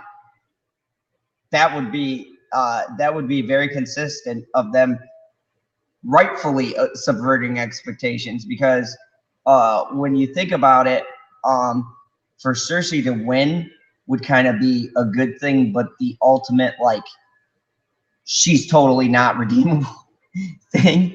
Like you won the throne, yes, but like every aspect of you is dead. So like she doesn't Right. really win And because they when wouldn't you have think any about her idea what character, to she's do. lost everything. Right. And they wouldn't know what to do going forward because, I mean, you assume she lost the baby. She's not pregnant anymore. Yeah, yeah. I assume that if she So wins, unless it's a she got balls to the pregnant wall with tragedy.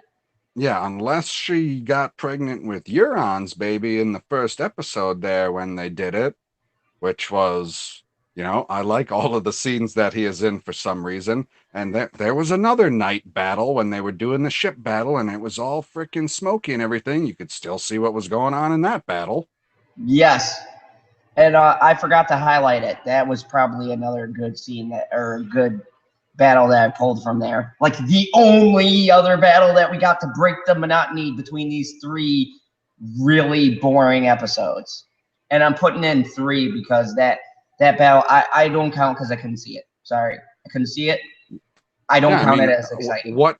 Yeah, like what parts of it? Like in the other big battles, and now we got robbed of the one thing that all of us thought that we were going to get to see at some point, which was the Night King one-on-one with Jon Snow. Nope. Nope. Subvert I mean, expectations. Someone's you close to wanted Ryan Johnson. you wanted to see that, right? I know I sure as hell did. They were okay. Because think of it this way: think of if Jon Snow would have been in the sanctuary area around the tree. I don't remember what they call that space off the top of my head.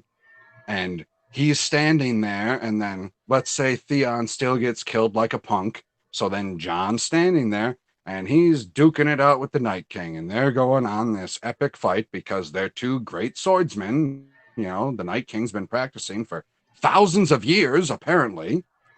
And, you know, Jon's starting to get beat down, beat down, beat down. And the Night King is, you know, starting to take it to him, take it to him.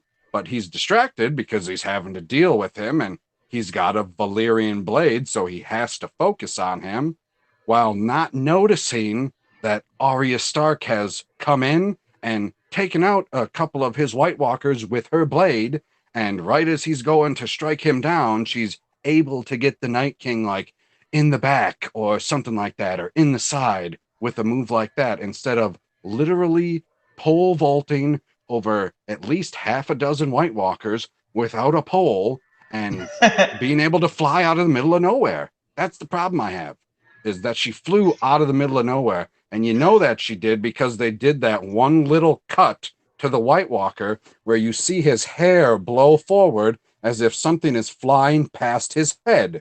And then you know that she came over the top of him. And I went back and watched it, and I was like, okay, you see Theon run at him, and he's standing in front of the White Walkers.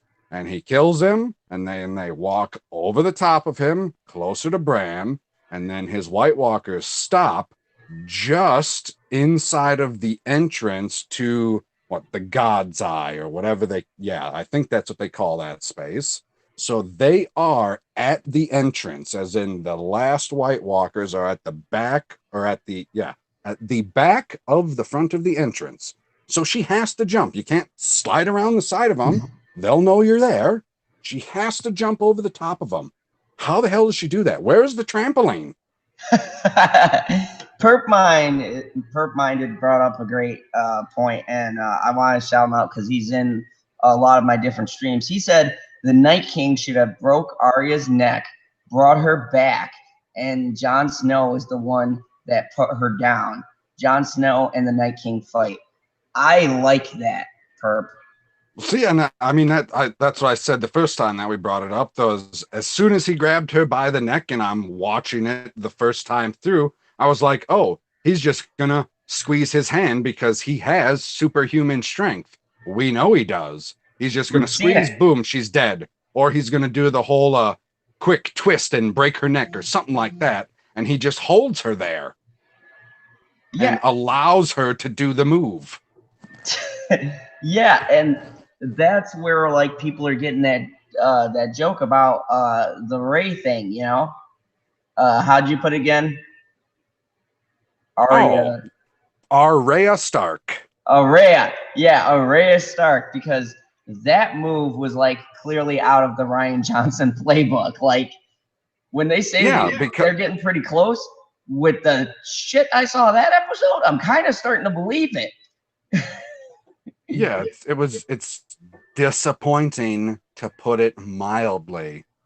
I mean, it's very frustrating when you watch it because you're like, no, you've set these characters up over several hours. If we're talking about just individually, not the total amount of episodes, just that individual character over several hours. I've seen what she's been able to do. I've never seen her do anything, if we're talking about pole vaulting over people. I've never seen her do anything like that. Like I just saw her earlier in the episode fall off a roof. She didn't bounce off the ground. I mean, you just have to have the little bit of logical consistencies. And I don't want to hear the ridiculous excuse that they always give for Star Wars of, well, it's fantasy and you just have to, buy into it that that's the way it works. Well, no, you have to commit to the rules that you've established in your fantasy, or else none of it means anything. And I don't need to watch the other episode. Because if we're talking about finales, if these last 3 episodes don't actually deliver something epic that we can see with our eyeballs instead of just hear it and see some blurs on the screen, then I'm going to just say that Game of Thrones is 7 seasons long, and the end of season 7, when they bring the freaking wall down, is like, oh man, the world of man is fucked. That's the end of it.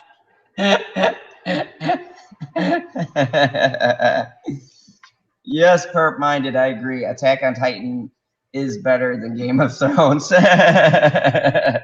What's Attack on Titan? Start watching it, you'll understand. It's an anime, but what do I gotta watch it on? You can actually Hulu has they're currently caught up to the 3rd season. Okay. Also Netflix. Netflix has the first 2. You can watch them in English. Watch the Netflix. It's got Game of Thrones style with the monarchies and stuff, but it's the world of man is fucked and giant, like these giants eat people. Oh, okay. Now, that was one part during the battle that I liked right up until the end, because I'm pretty sure if there was a giant crushing my sternum, I wouldn't have the energy to stab him in the eyeball. Oh my God, thank you for reminding me of that. I know I was even looking at a clip of that, and I'm like, how is it that I thought she was dead on the first swing. Exactly. When you had every battle, and that's what you talk about, setting rules and then not following them. Every battle with giants, if you've analyzed it from the beginning, they were scared of the wilderness people because they had giants, and the giants freaking took down the gate of the impenetrable Night's Watch, right? They took down and ripped off a giant freaking steel gate. And like 5 of my favorite characters who, yes, in the grand scheme of things, they were nobody, but we loved them because they were part of Little John's crew, right? And they made that final touching stand where they said the Knight's Oath. And the guys in the tunnel? Yes, in the tunnel. That's what I equated it when I watched this battle. And I go, oh, well, he did that swing. That dude's fucked, And it's like, what? We literally watched a giant take one swing. Dude went going like 60 feet, slammed against the wall in a horrific, gory detail, and like splatter was done. Those people in the tunnel, they didn't have to show the rest of it because once you charged through it, we knew they were fucked. They were done. Yep, and those are people who are battle-hardened veterans from the wall. Exactly, that have established how not just one with the tribe. Badass girl. And then we get this female who avoids her sternum being crushed and is able to stab the giant in the eyeball, which I don't understand the mechanics of how that worked. I liked all of the scene of that. I was like, oh fuck, that the door's gonna work right up until a giant gets there, and then the giant got there, and he just starts cleaning house, and I was like, when I was listening to listening on the live stream, I was like, oh well, she's dead now. And that was on the first swing. And then I see her get back up. I was like, oh, I guess not. And then he grabs her. I was like, oh, yep, she's fucked now. Why would you bring her that close to your face? Like, you're not going to eat her. You're a zombie. You're just trying to kill people. Like, I mean, that's Oh, one of my favorite scenes is I don't remember which season it is when they're at Castle Black and he grabs that one guy off the wall by the leg and just whacks him against the wall and he's dead and he drops him.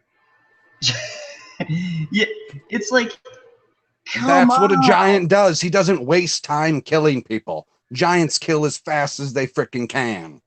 Yeah, and Perpine brought up another great part. He said the Arya damage is real. Like all I hear people saying is she's been training her whole life for this. I'm like, what have the other characters been doing this whole fucking time?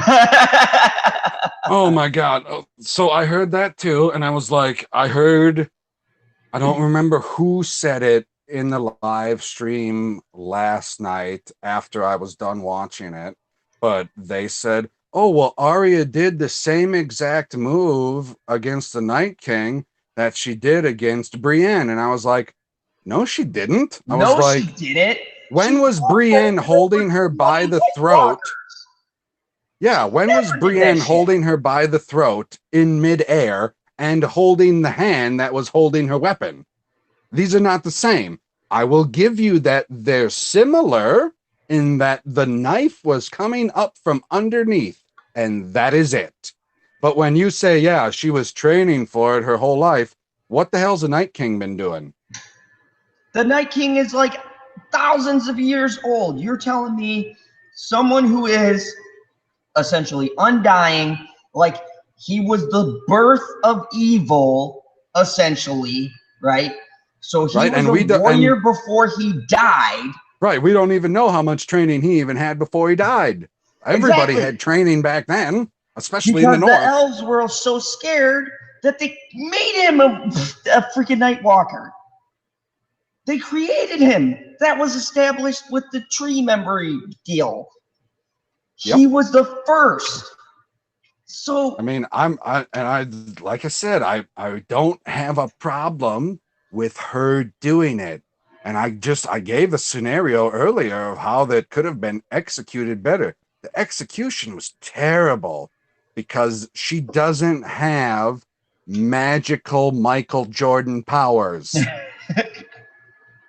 She has magical face changing powers. That's the only one that she has, is that she can change what she looks like. That doesn't give her the ability to jump 15 feet in the air. That gives her the ability to look like somebody else. That's it.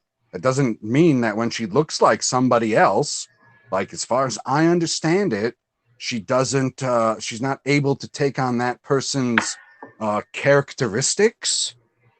Like even if she looked like somebody else, and let's say she took on Cersei's face, or here's a better example. Let's say she took on the Queen of Thorns face because she's dead, so that works. Because apparently you can take live people, but they're supposed to be dead. It's a touchy area. Let's say she takes her face.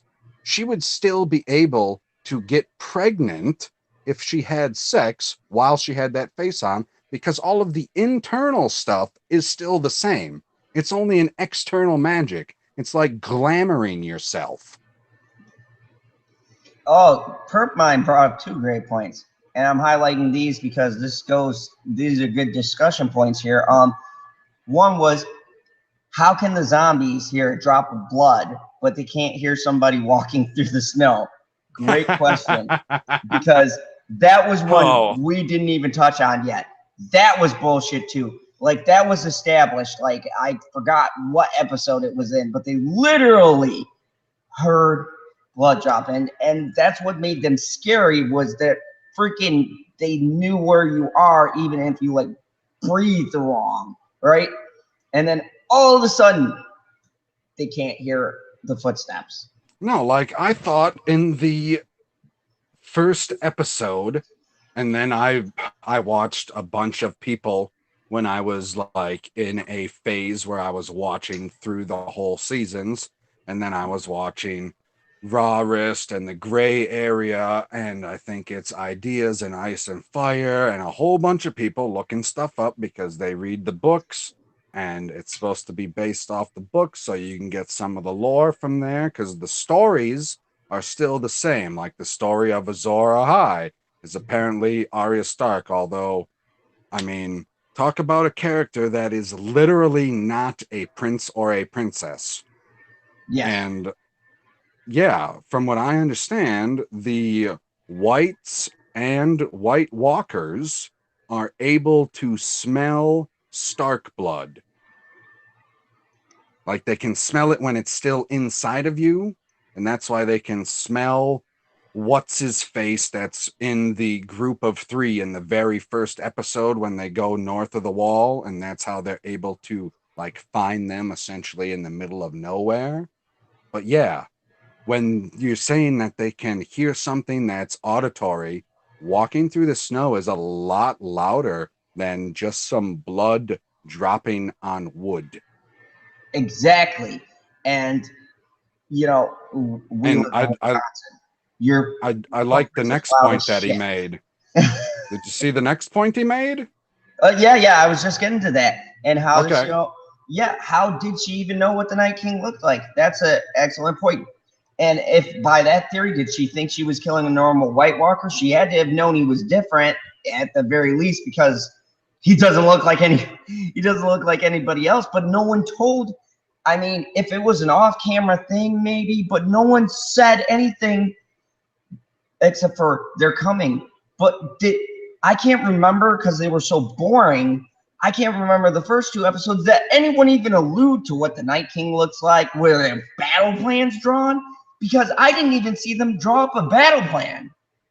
No, and yeah, to that point, it's oh well, if she's killing White Walkers, why didn't she kill the half dozen or so on her way to get to that one? Like all she had to do was, run in between them and slice them all because she's got a Valyrian steel dagger, which Exactly.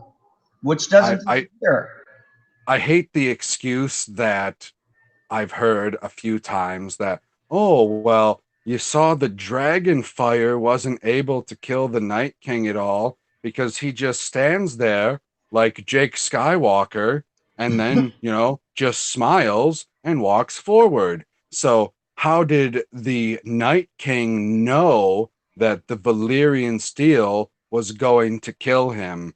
And I was like, I'm pretty sure he knew it was going to kill him when he found out that it had killed other White Walkers.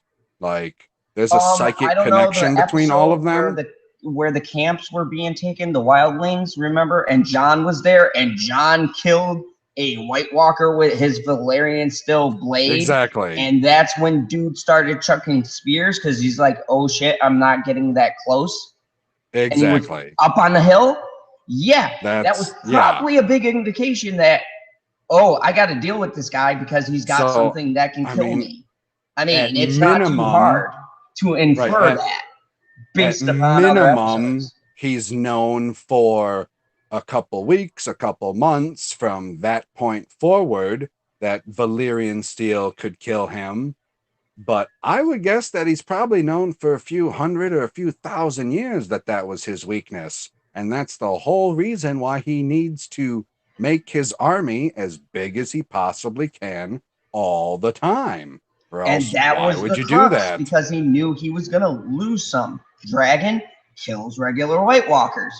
Valerian steel kills them all. So, and I Yep. mean, they had those ice daggers with the shit from the Oh, throne with there. the dragon glass daggers. Yeah, but those were only good for one-time use. So, we gotta assume he was prepping for all that, which is why it took him so freaking long to get to this battle in the first place, which is so Yep. frustrating, because And I it's was very confused with, I believe it was the episode 2 intro, because they still showed whatever the other place is where they had the Umber kid pinned to the wall at the end of episode 1. yeah, and they haven't touched upon what the hell that means. They haven't touched upon what any of the symbols mean because they halfway went Last Jedi where they're like, you ain't got to worry about this stuff. Don't worry about what any of the symbols mean anymore. They're irrelevant. Yeah, we've been seeing this. Matter of fact, the show opens with those symbols. Remember when they Yep. put the body parts and formed the symbols? And The, to this, the only thing I've been able to come up with, and by seeing the last one on the wall there, which episode 2 upset me because I always thought the intro meant that's where we get to see, and in episode 2 we never go to that castle at any point. So I don't know why it was in the intro. I think it was an editing error, and they're like, well, we need the intro to be a little bit longer, and we didn't have enough time at the one other castle, so we just added it for a little bit. So don't worry about it. As far as I understand it, just looking at that one specifically, because it was relatively small and pretty easy to see, it looks like a hurricane to me. Like a physical, actual storm, like you would see if you're looking down from space or if you're looking on the satellite or whatever. And they say in whatever episode, he brings the storm with him. And I So think are we that's just thinking that the his. symbols are what they make to bring about the storm? Is that what we're supposed to glean from all of this? Is that I maybe guess. they make the symbols to cause a storm if we're going the magical route?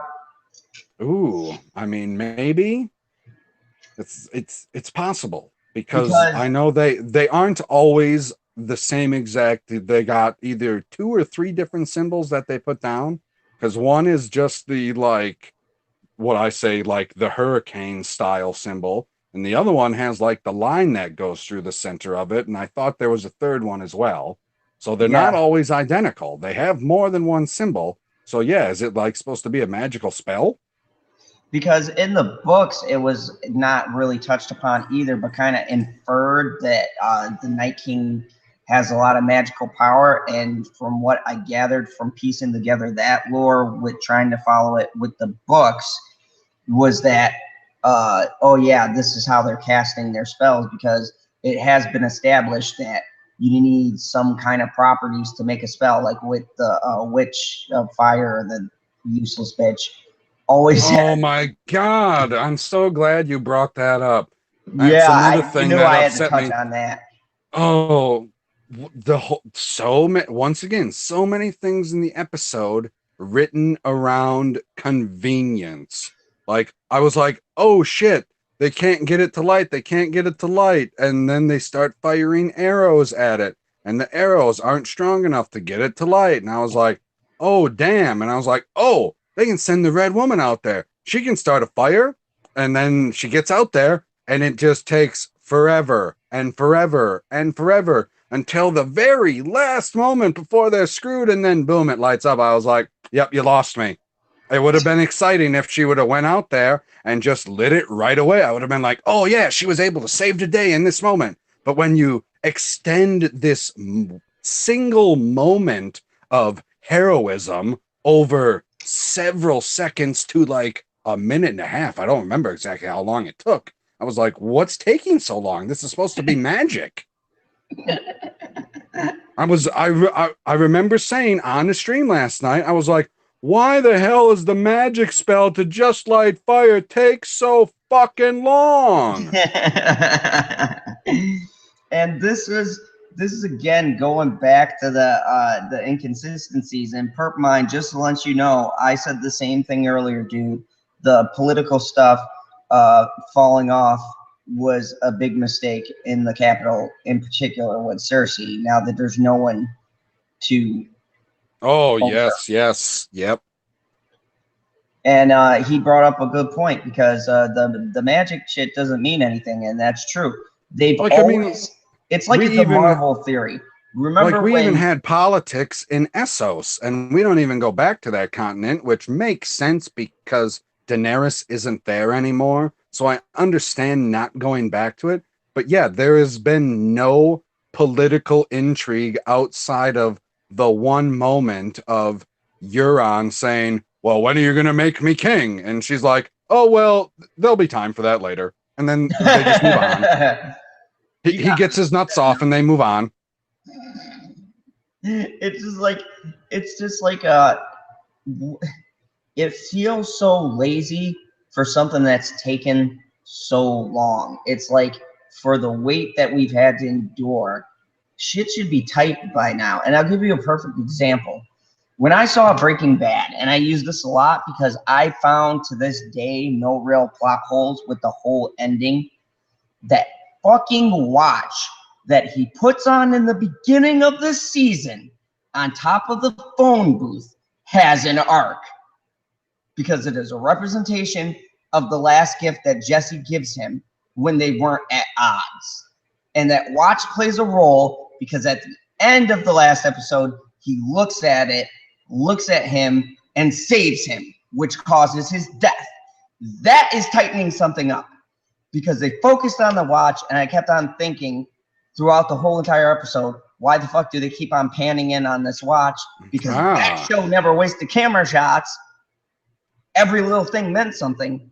And when they tie it in at the end, I'm like, oh. And they even have an episode during his birthday where he gives him the watch, which is all symbolism to their friendship.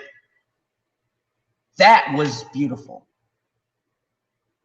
Nothing like that. Nothing like that. No moments, nothing highlighted. Maybe friendships. And nostalgia time. They're all coming back together. Once again, like we talked about, playing off nostalgia when you don't need to. Star Wars needs it. Game of Thrones doesn't. No, yeah. I mean, you'll have some people come back at the two of us and say, well, it wasn't nostalgia, it was fan service. You want that fan service, don't you? And I will say, I don't want fan service for the sake of the episode. Like, be like, well, you needed to see those characters together, didn't you? And I'll be like, no. The perfect example of fan service was the meeting between the Hound and Arya. That's how you do fan service. That was a perfect scene. It was freaking what? 30 seconds? Boom, we were moved on. We were happy, we were moved on. And I was like, all right, we saved time for the battle at the end of this episode. Oh, you're not doing that, are you? You bastards. So, with all of our gripes and all the shit they talked about that we needed to talk about, because I knew I did this stream specially for you, PB, because I knew after seeing it, you were going to be as pissed as me, and we were going to need to talk this out, because we've already had emotional heartache talking about Endgame for the past week. So, yeah. Which I got to be honest, I've still not worked through all my feelings on that. You know. Oh, neither have I. Absolutely not. But I mean, to that point, I will give both Game of Thrones and Endgame this. I'm not pissed off at them the same way that I am still pissed off about The Last Jedi. Exactly. And it's like I always say, apples and oranges, as far as I'm concerned, with comparing them, because Star Wars is, or not Star Wars as a whole, but the Skywalker trilogy is a different is a different bag of shit on its own. Like, because I saw a tweet that I don't remember if it was Robot had put it out or he responded to something about it, about people comparing that scene with Arya to the scene with the Night King with the scene with killing Snoke. And I was like, well, they both suck, but one is way worse. And they both liked it. And I was like, yeah, because, I don't like them, but I'm not going to sit here. I'm not going to be upset at this time next year, I don't think, about how Arya killed the Night King. But I bet I'm still upset at this time next year about The Last Jedi. Oh, yeah, definitely. And perp-minded, just so you know, we here don't attack anyone who liked The Last Jedi. I have always said... Yeah, bring Chris Knight on. Yeah, perp-mind, just so you know, we have someone in the community who does defend The Last Jedi. And look, I don't take away anyone's entertainment of that film. I say, if you liked it, good for you. We're angry about other things that were done there and other things that were connected to the film. But if you enjoyed it, power to you. Our gripes are pretty deep. And the response to our gripes. yes, that is mostly what we're pissed off about. Star Woke joining me as always. I love that, buddy.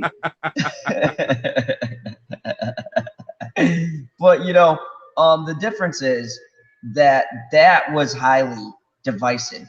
And I say this with the MCU when we got into that debate, unless you're Geek in Disguise, and I love you, Geek, if you watch this stream. But Geek went full Hulk mode, and that's more of a DC versus Marvel that's been since the dawn of both those franchises. I've always been attacked by both sides because I like them both, and apparently you can't do that. You've got to either be a DC fan or a Marvel fan. I like both. I mean, I just like one more than the other. Exactly. One has captivated me these days a little bit better than the other one. And, Captain fucking Marvel versus Shazam. The real oh my gosh, Captain Marvel. You brought that up, and now you made me go on a tangent. I had one of my friends come over today, and he was the guy who he likes Thor and he likes Tony Stark. So he didn't really watch the Captain America arc of the MCU because he likes, I would say, the funny or fun side of the MCU. So he would he would much rather watch Ant-Man, because I know you like Ant-Man, more than he would watch The Winter Soldier, just because of the dynamic that's in the movie. Whereas the two of us both love both of those movies. He's just like, well, I don't want to sit here for the political aspects for something of a Winter Soldier. So then when we were watching Infinity War, every time that it was like a Black Panther scene or a Captain America scene, he was always like, what the hell's going on here with these people? And I would laugh. And he came over today and he sits down on my couch and he goes, you know what? I think my favorite character is Captain Marvel. And I looked at him and my jaw dropped and I said, get the fuck out of my house. Oh my God, that's what I was thinking. I was like, I don't think we can be friends anymore. And he's like, I was like, wait a second, wait. Did you see the movie? And he's like, no, I didn't see the movie yet. I was like, you gotta be fucking kidding me.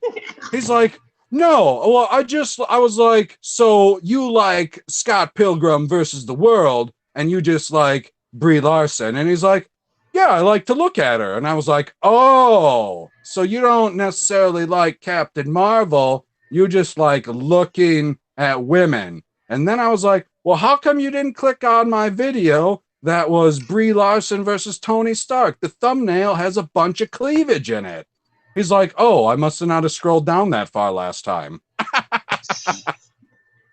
Oh, I was very upset when he said that. I was like, you got to be kidding me. And then he comes back with, oh, I didn't even see the movie yet. I was like, don't tell me that you like Captain Marvel in my MCU if you ain't even seen the movie. You don't say those words out loud in my presence.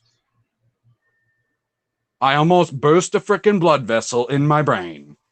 I mean, Captain Marvel is the equivalence of episode 2 of this season. Like, what do you remember of that movie? I only remember the things in that movie that pissed me off, which is upsetting. I gotta tell you, because I'm a teacher of martial arts and we're technical, I unfortunately can remember lots of things, even if I don't want to remember them. It's a hell that I lived through. So I literally could probably narrate, because I saw it twice. I can narrate probably scene for scene everything. I remember her falling. I remember the jokes in between. I remember the beginning with the battle with the Star Force or the Kree Special Forces. Oh yeah. I watched it one time, and then I was like, oh, I need to watch it again in order to do my review. And then I could never muster the will to watch it again. I did it because my friends hate me. They hate me. Or they just like to see me rant because then they piss me off and they go on my video and go, best video yet. And I go, I hate all you fuckers. We love the rant videos. I do that every time with Entertainment Hacker. Every time that he does a Brie Larson video, I go, more Captain Marvel, please. I mean, have you heard that I don't know if you watch any of his videos, but he's got a little Captain Marvel ditty that he plays during some of them at the end. I don't remember if there's one video from a few weeks back where it's played throughout the whole thing, and it's freaking hilarious because he's got it for one of his shill videos, and I laughed my ass off so much. Perp Mine, you are correct. I had to just highlight him. He said, no one could tell me an epic moment in Captain Marvel. Yep. Yep.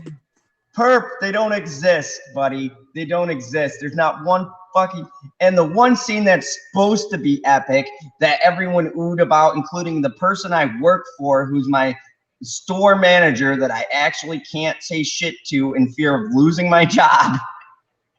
She said to me, oh my God, PB, you know me, just imagine how much will this took.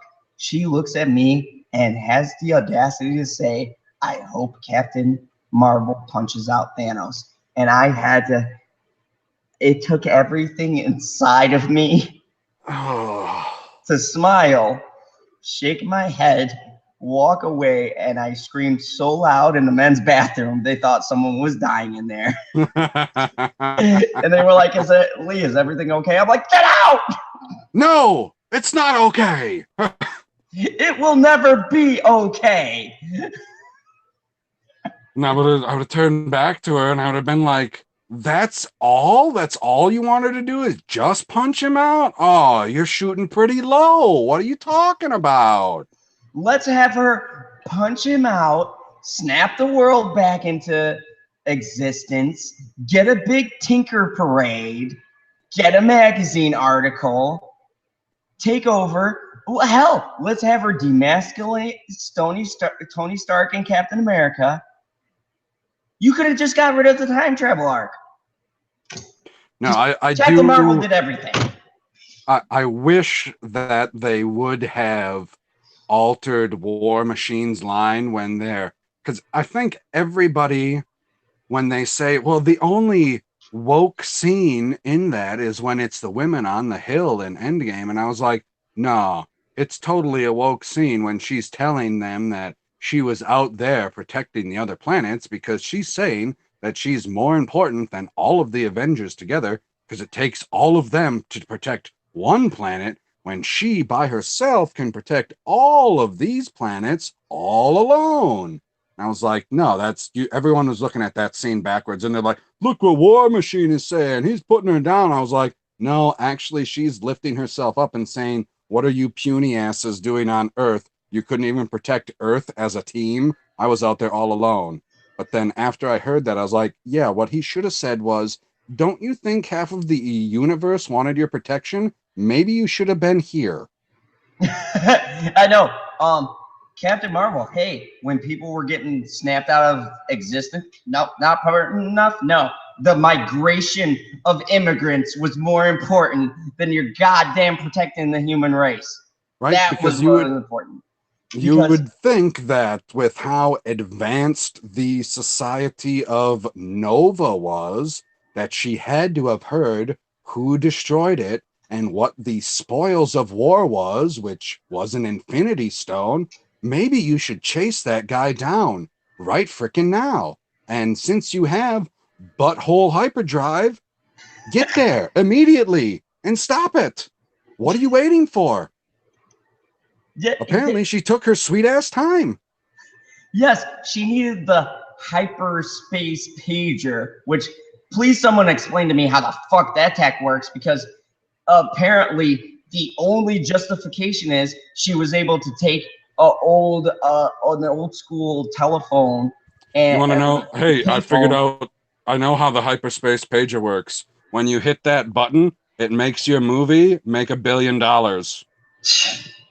I said, you know what? I said with Geek in disguise told me we argued this, and I actually raged out and jumped off of the stream. So I guess he owed me one. He was like, Damn. "Yeah, we be doing that sometimes. We're passionate people."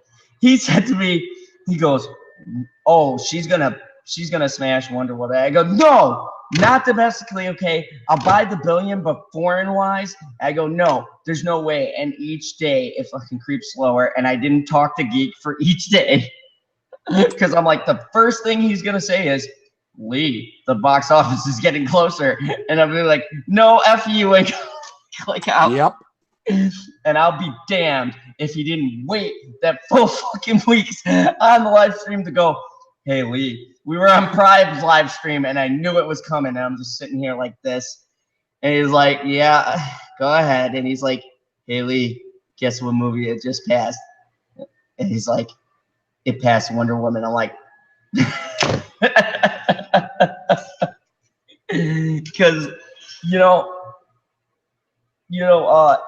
I was like, there's no way this idiocy could possibly, but yeah, Kevin Feige proved something to us all.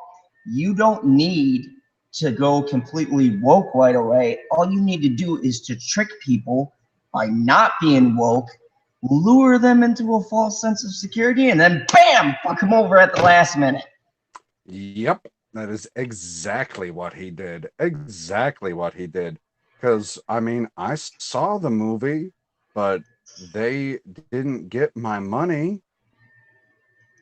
No. The same way. I saw the movie the same way you did, Lee. I have a guy that let me into the theater, and I saw it for free. Because I'm an employee at the theater. Wink. Wink. And then you go, shit, this wasn't even worth being an employee at the theater to see. Yep. I was like, I mean, it got done, and I mean, I wasn't, once again, you know, because I can compare everything to The Last Jedi. It wasn't that bad because it doesn't break a lot of lore. It does retcon some things that is totally ridiculous, like the freaking eyeball thing. I was like, you know, the two of us sitting here as MCU shills, how are we supposed to defend badass Nick Fury losing his eye to a cat? PB, I've tried, but even when I say out loud my justifications, I slap myself because I'm like, I can't. Yep, that's what I got to do. It's like, no, dude, don't do it. Just be like, yeah, like I've told everybody I've come across, when you get to Captain Marvel, the only thing you got to see at Captain Marvel is about the first, I don't know, 10 seconds. And then it says, "Thank you, Stan Lee." And then you can stop watching. I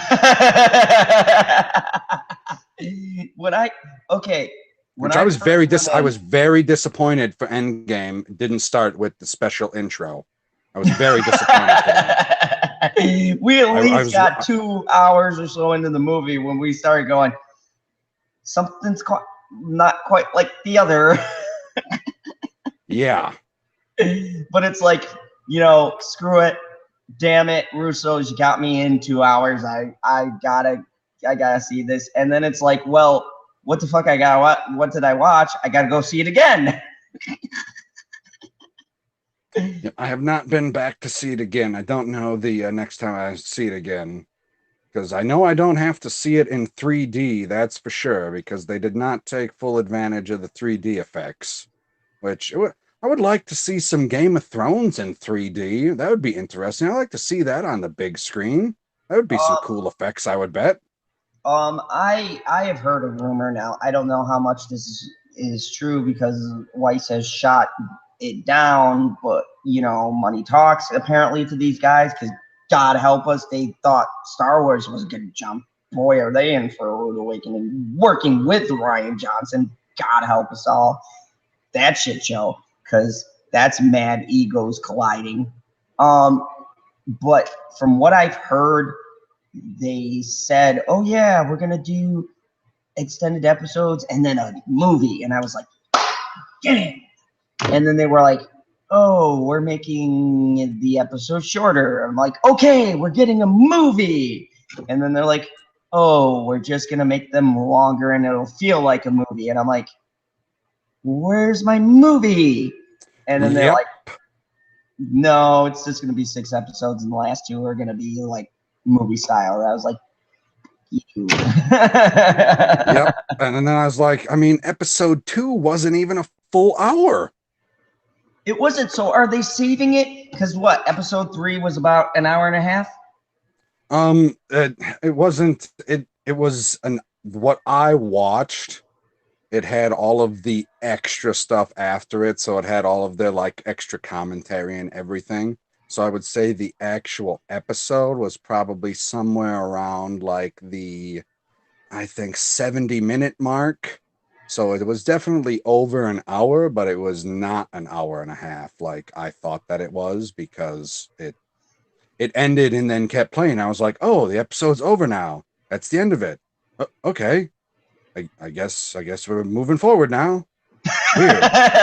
Now, when you saw the commentary, because I didn't watch because I was so pissed off, HBO does a directors talk to you, and I was like, fuck you, I don't want to hear a thing from you fuckers, I'm going to bed. I did. Well, my mom, you can ask a question, and if I have it, I will give you the answer, but I didn't listen to all of the commentary because I was more bitching about it and listening to the stream in my other ear. So, did they explain why the fuck they didn't shoot it in any kind of sensible camera angle?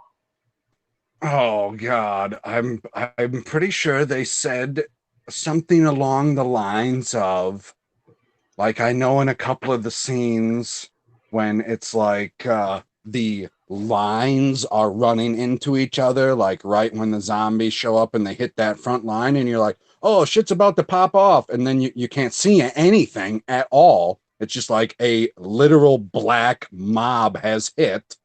I think what they were trying to say was, well, we wanted you to like get the feeling of having the horror of being in the battle. And I was like, I would rather see the battle. I go, my answer to that would have been, we didn't with the Battle of the Bastards, and there were a lot of people on that, and I could clearly see what was going down. When someone got cut in half, I said, oh shit, that dude just got cut in half. Right? Oh shit, John's being literally trampled to death, but there was a mob of people. So that justification is stupid. Right, like the Battle of the Bastards. Imagine like the one part when John's essentially being buried alive. Imagine watching the entire battle from that one camera angle the entire time. That's the worst battle you'd ever see. That's what the battle was like for the entire episode, outside of those one little moments, like at the very end, where you can see Daenerys and Jorah, semi-clearly, but you can't see anything beyond that ring of fire that's, what, maybe 10 yards behind them. So then you're having these random whites attack them here and there, and he's able to stand up till the very last second. And then you have the little moments that you can see where Theon attacks the Night King. And then, apparently Jon thinks he can take down some dragon all by himself. I was like, why are you trying to do this? I didn't understand that at all. Can you explain that to me? Why Jon thinks he can take down this dragon by himself? When I saw that, I expected something like maybe they were trying to prove Jon was getting a little big for his britches, and the dragon was just going to look at him and be like, did this bitch just say something? Whack! And then we go, oh, Jon's fucked up. He's not going to die, but they're going to show a scene where he's like taking a little bit of time to recover, But no, just yells at the dragon. No consequence. Nope. Get saved in the Yeah, because I thought for a second there, I'm watching it, and I was like, oh, he's like trying to work his way through this edge of the castle, because I thought he was trying to work his way back to Bran. And then I was like, wait, why is he going that way? Oh, he's got to go. He's got to go pick up his sword. Okay, so I was still on board at that point. And then he hides behind a trench. And I was like, okay, he avoids the blue flame for the third time by about 3/4 of an inch. And I was like, you know, I've stood next to a fire in real life. That's friggin' hot, but whatever, okay. I was still on board. And then he stands up and yells at the dragon, and I was like, that's fucking dumb. I was like, are you kidding me, guys? You've had dialogue for frickin' 7 seasons that has been pretty good to excellent. And the best you can come up with for this scene is him standing up and just yelling at the dragon Captain Marvel style. Jesus, it really was. Oh my God. The more I analyze it, the more it gets shittier. Yeah, this is one of those episodes that, I mean, the only saving grace, I think, is if the theory that we came up with is that the Night King is, hopefully warged into Ghost, but warged into something. Because the more we've analyzed it, it has not gotten better, and my rating has not gone up, which some episodes of Game of Thrones, you analyze it and you're like, oh shit, I missed that. Oh, I missed that too. Well, that explains that, and that explains this. And this one, you're like, oh, I missed that because I couldn't see it. Oh, I missed that because I couldn't see it.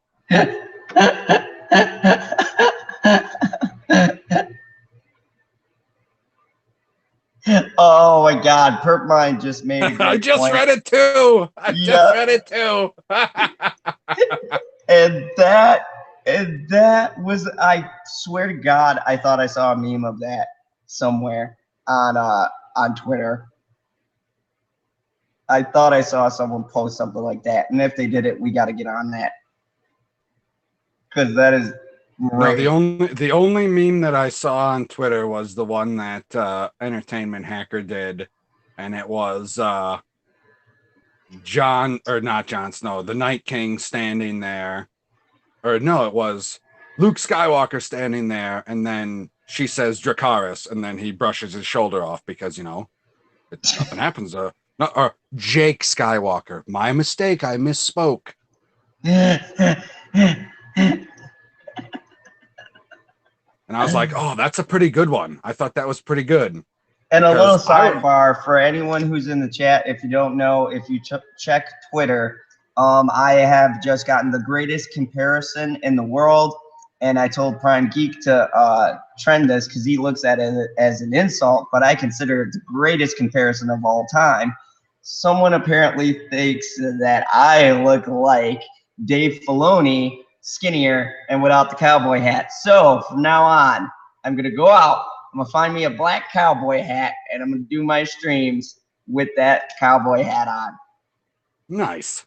Yes. So look forward to my videos having me in a black cowboy hat ranting to you guys Dave Filoni style. So see, I wish Shellback was here because I like the Clone Wars show.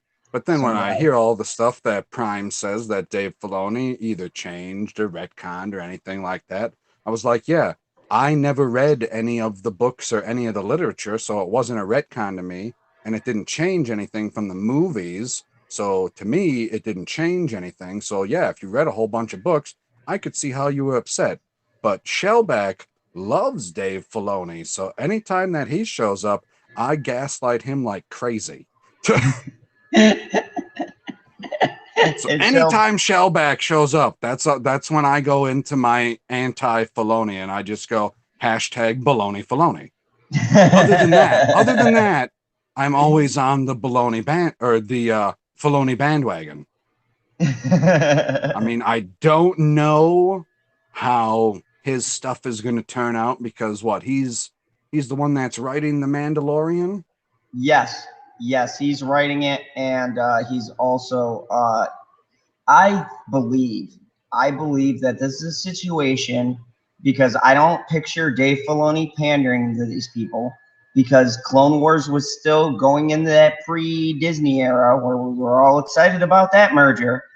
And, you know, I believe, if I remember correctly, I read an article that he cut off Clone Wars because of the direction that Disney was going in, was his words. and he didn't want to write in that style. It was somewhat Okay. put like that. I believe it. And so I think now Disney is throwing shit against the wall with Star Wars. And I believe they said, look, we don't care how you do it. We don't care what you put in it, but we need fans back. And Oh, we know yeah. they They love need fans back like crazy. Yeah, and I believe they're like, we need episode 9 to go off without a hitch. Celebration is coming up, and we need something for them to be excited about. And what was the 2 things that people highlighted? I would say they highlighted probably the Clone Wars and the Mandalorian. Exactly. If you know, no one talked about anything else. We pointed out the ridiculous things like the speed dating and all that out of humor. No one else highlighted anything. Geeks and gamers, none of them. The only thing they covered nonstop, but I was the first one because they couldn't stream before they left. So ha! The only thing I did the whole Ahsoka thing, but because that's like I love. But they pointed out even now, Star Wars girl just did a fan thing about an Ahsoka trailer.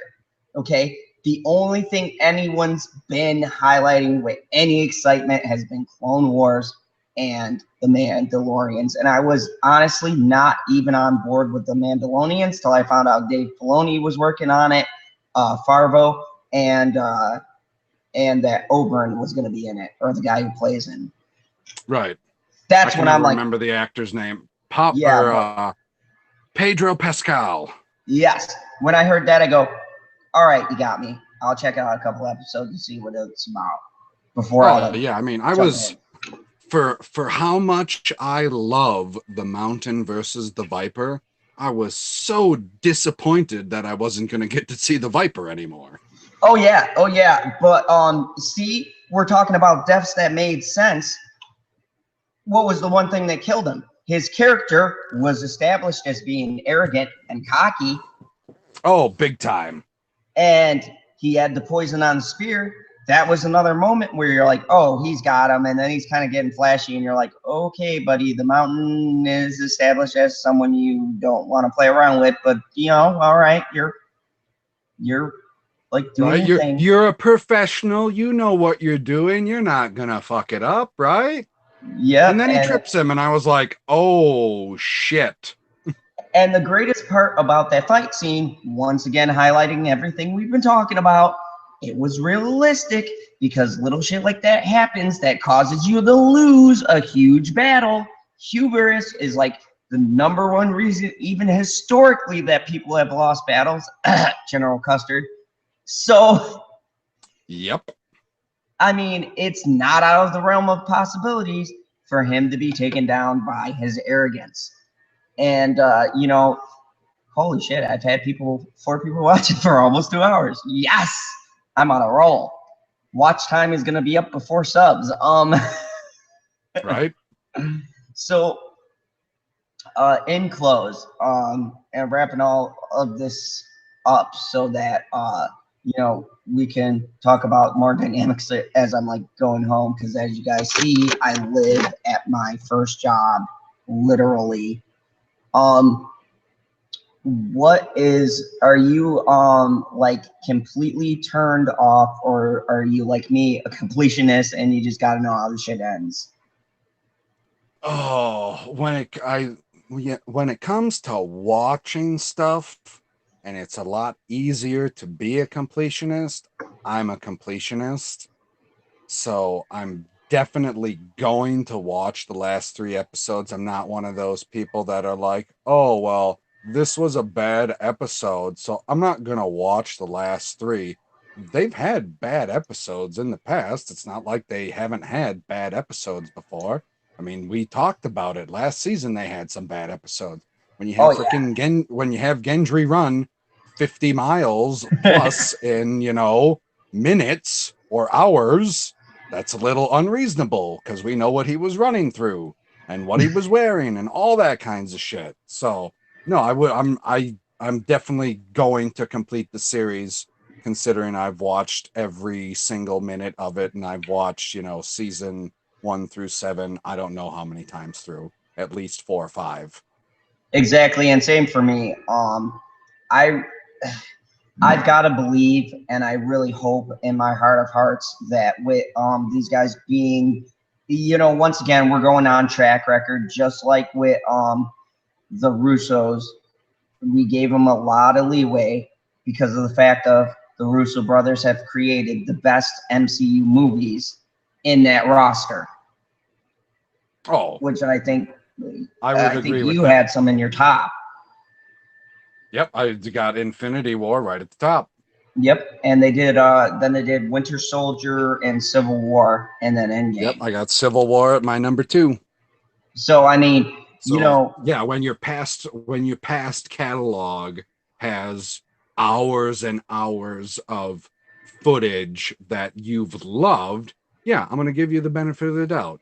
But when you make a 2 hour and 40-minute film and there's no redeeming qualities that I can see in it, then I'm gonna check out. And I still have not seen Solo. I even said, you gave it more time than I did. I have not even, I've only seen the poster and the thing on Netflix for it. When you scroll past a movie and you see, Oh yeah, because I Solo watched and it the shows the scene. I watched that opening scene. I was like, yep, you make Han Solo crash something. Fuck off. Yeah, I love that because I was like, my sentiments. See if you and me think alike. Because if I seen that, I would have been done. But the Lando thing, I've heard and seen clips of, and that's where my rants for that come. Because don't fucking come at me and tell me that Lando is a pansexual. Oh yeah, because then now you're taking stuff that I've already know for a fact that I love, which is the original trilogy, and especially Empire and Return of the Jedi.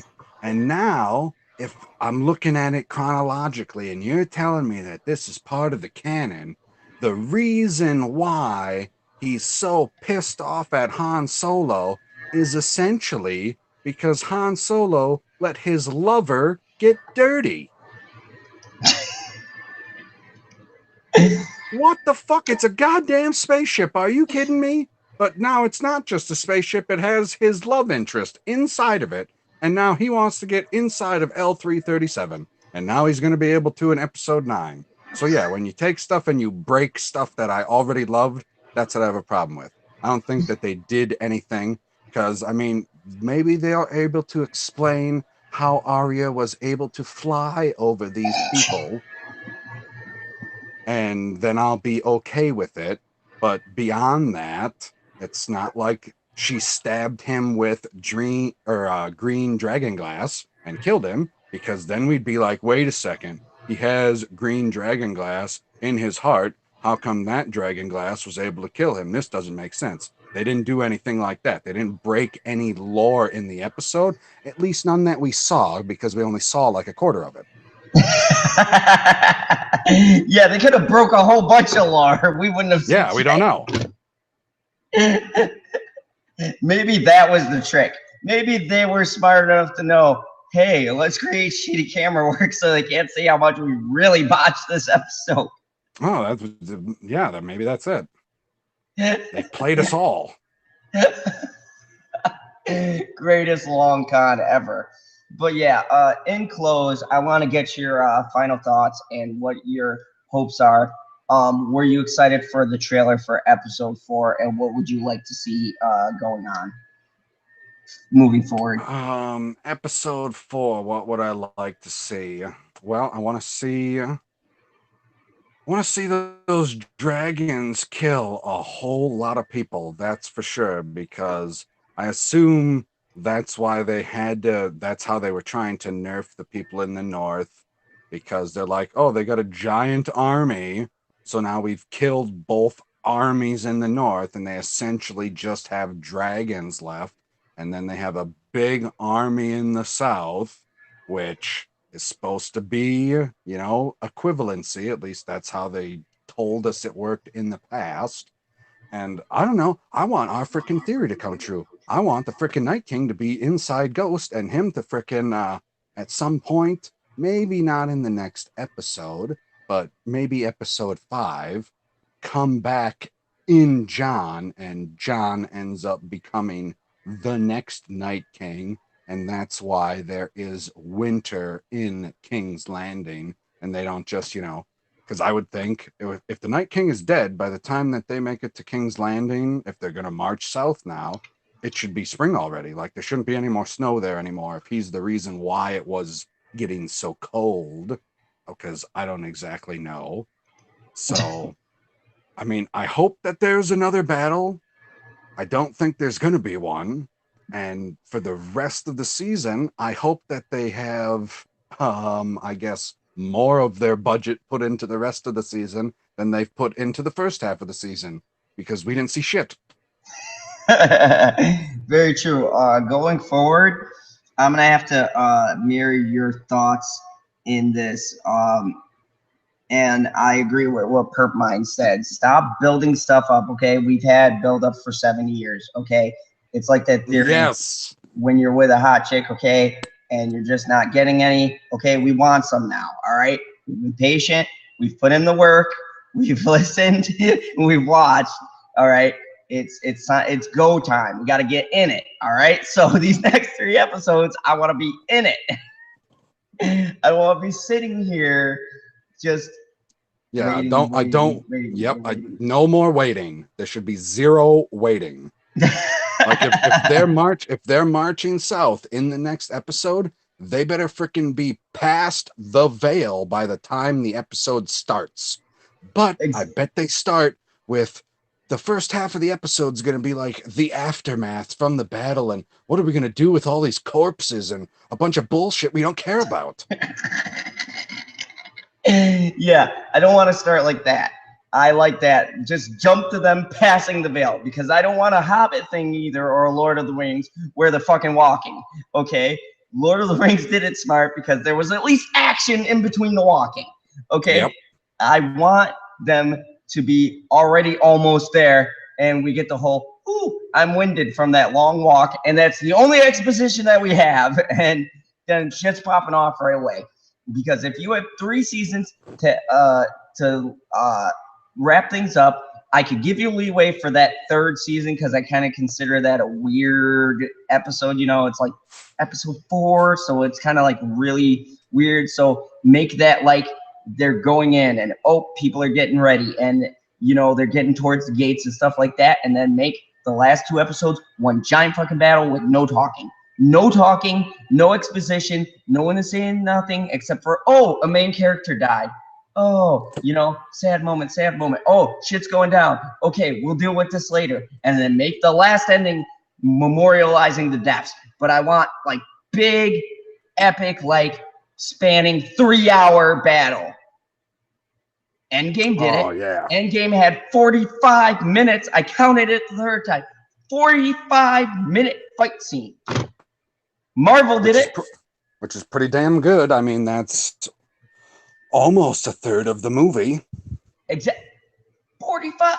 Dude, when I first saw it, I go, 20 minutes at most. It doesn't feel 45 minutes. If we don't give them nothing else, that's impressive. Because Game of Thrones didn't give us a clear episode of fighting. Yeah, they'll tell us, well, we just gave you an entire hour of a fight. And I'll be like, well, I saw 10 minutes of it. No, that was like 10 minutes of what we can see if you count all the people who died and showing them being killed, and then like nothing. Blank. Oh, yeah. I mean, yeah, you take that out, then I probably saw maybe 1.5 minutes of battle. And I love Perpmine has been comparing Cobra Kai. I'll take that comparison, because he just said we got more in a 10-minute fight scene. And that's so true. Cobra Kai did fight scenes. Hell, a minute of Johnny Lawrence fighting outside of a Quick Mart was more exciting than 10 minutes of this episode. So, I mean, it's whatever. But my final thoughts are: we need more action, people. We need more action. Anyone who watches this, please leave comments too if you feel the same way. Like, okay, get to the action. Stop dancing around.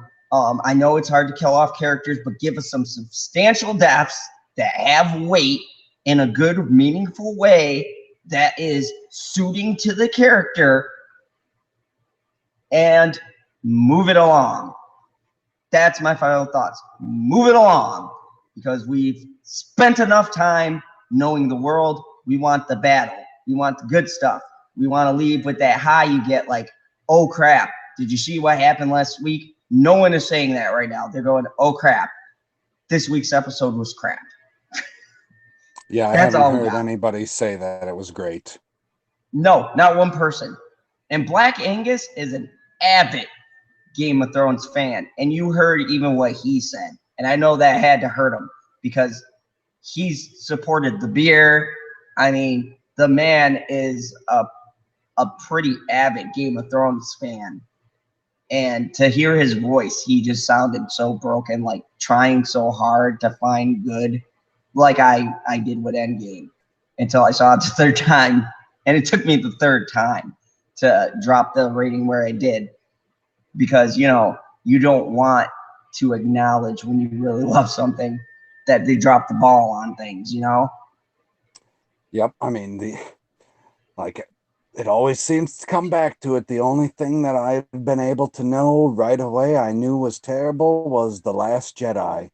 And this episode, thank God, wasn't that bad, but it definitely wasn't good. No. And I think you know, we're gonna leave off on that, and you know, people, you know, leave comments below for me, and you know, just let me know what you wanted to get out of this. Let me know if you were as disappointed as we were, or if you liked the episode. Go ahead and let me know that too, because you know, each their own, and I don't condemn any people's opinions. I take all of your comments and views into consideration when I do these things, and I try to come at it with facts, and hopefully me and PB, through our rants and disappointment, have laid out some good reasons for you guys, and why we feel the way we feel. So PB, your plugs are as long as mine. Go ahead and tell all the good people about yourself. Hey everybody, it's PB here. You can find me at Pop Culture PB on YouTube and Twitter. I talk mostly about Marvel and Star Wars. Apparently tonight it was a lot of Game of Thrones, which was great, and it could have been greater if the episode was better. But I don't know, the next video I got coming out will probably be some High Council highlights to fill out the week, because I got to catch up from last week and I got to listen to the episode from tonight. All right, cool. Actually, I want to address you here now, as I do my intro, so you know what I have coming. It is the most groundbreaking, earth-shaking, but never media shill money taking, the man, the myth, the legend, the most electrifying YouTuber in YouTube entertainment today, Lee Cole IV.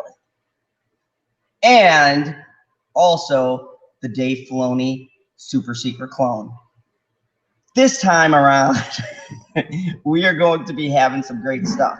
Tomorrow night, tune in for everyone who is watching this or will be watching. Tomorrow night, I have a special guest. We are having some transitioning representation. Proper Jenny will be here on the channel. I am super stoked. Yeah. No, Proper Jeremy is going to be here. God, I almost want to say, because he's been running with the tag for so long. I don't know how anyone's going to switch back. It's tough because he's Proper Jenny in one spot and Proper Jeremy on Twitter. Yeah, so, but in all due respect, I really respect Proper Jeremy, and I love when he gets on his tangents, kind of like me in certain things. So it's going to be interesting us talking about the subject. Whoa! Don't talk that low of yourself. I invited PV personally, so when I did this plug, you can get real reactions. the unknown feud. But I'm gonna have him on the channel. We are going to talk because Perp Mine and knew you were excited about Cobra Kai. We are gonna be talking Cobra Kai tomorrow. Yes, my topic I picked special for Jeremy because we're both avid fans. We're gonna do a breakdown of Legacy, and we're gonna compare it to something that fits that grouping, Star Wars. And we're gonna talk about how you do Legacy characters right versus how you completely fuck them up. And we're going to compare and contrast the two. And just for people who are Last Jedi supporters, few and far logical people in between, it's not an attack, but it's more of a saying, hey, this is what we felt was done better, and clearly explained, torches being properly versus just whatever happened in that movie. And I want to get your guys' thoughts and opinions. As you know, Let's Talk is interactive, so you guys will be shooting me comments, and I'll be trying to address them as we go along. That'll be for about, I shoot for an hour, but somehow it winds up always rounding about 2, so probably plan for that. It's going to be based on a schedule. And yeah, we're going to dive into that. I've got my Aliens 3 watch party finally getting off the ground, hopefully this Sunday, because my Sundays have been crazy with Endgame. I can't plan anything. So I'm going to try to do that. And as always, Chris Knight will be a panelist there, and we are wrangling some other people, trying to get Sean Stackhouse here, but he's crazy busy, but he likes those movies, so we're going to try to get him in here. I'm going to try very hard to bribe Mary with lots of money. I don't know how well it's going to go. If you heard the last 2 streams, she pretty much hates doing it. So we're going to see if I donate to Mecca Random and poor orphan kids and all sorts of other things if I can get her on. No, I'm going to try to get her on. And also, I've got a special, finally professionally made video coming for one of my favorite animes, Baki. Part 2 has dropped on Netflix. Part 1 was amazing. I'm currently going through part 2. And being how late you can see it that I stream, it's been hard to sit down and watch it. But I'm gonna do a review on part 1, do a review on part 2, and then put them together and let you know my final thoughts on the season as a whole. But so far, spoiler alert, it's epic, so I'm probably not going to be talking very negative about very many things. So that's pretty much it. Thank you, everybody, for coming along on this magical journey into the world of Game of Thrones. Thank you very much, PB, for being the only exclusive guest. I had a great time. Thanks for having me here. No. I'm always my goal is to get all of you guys in the community and do these personal streams because I like to make topics that I know you guys gravitate towards. It makes for good discussion. So, anyways, everybody, as always, have a good night. And me and former Black Widow, Scarlett Johansson, we'll see you at the movies. Good night, y'all.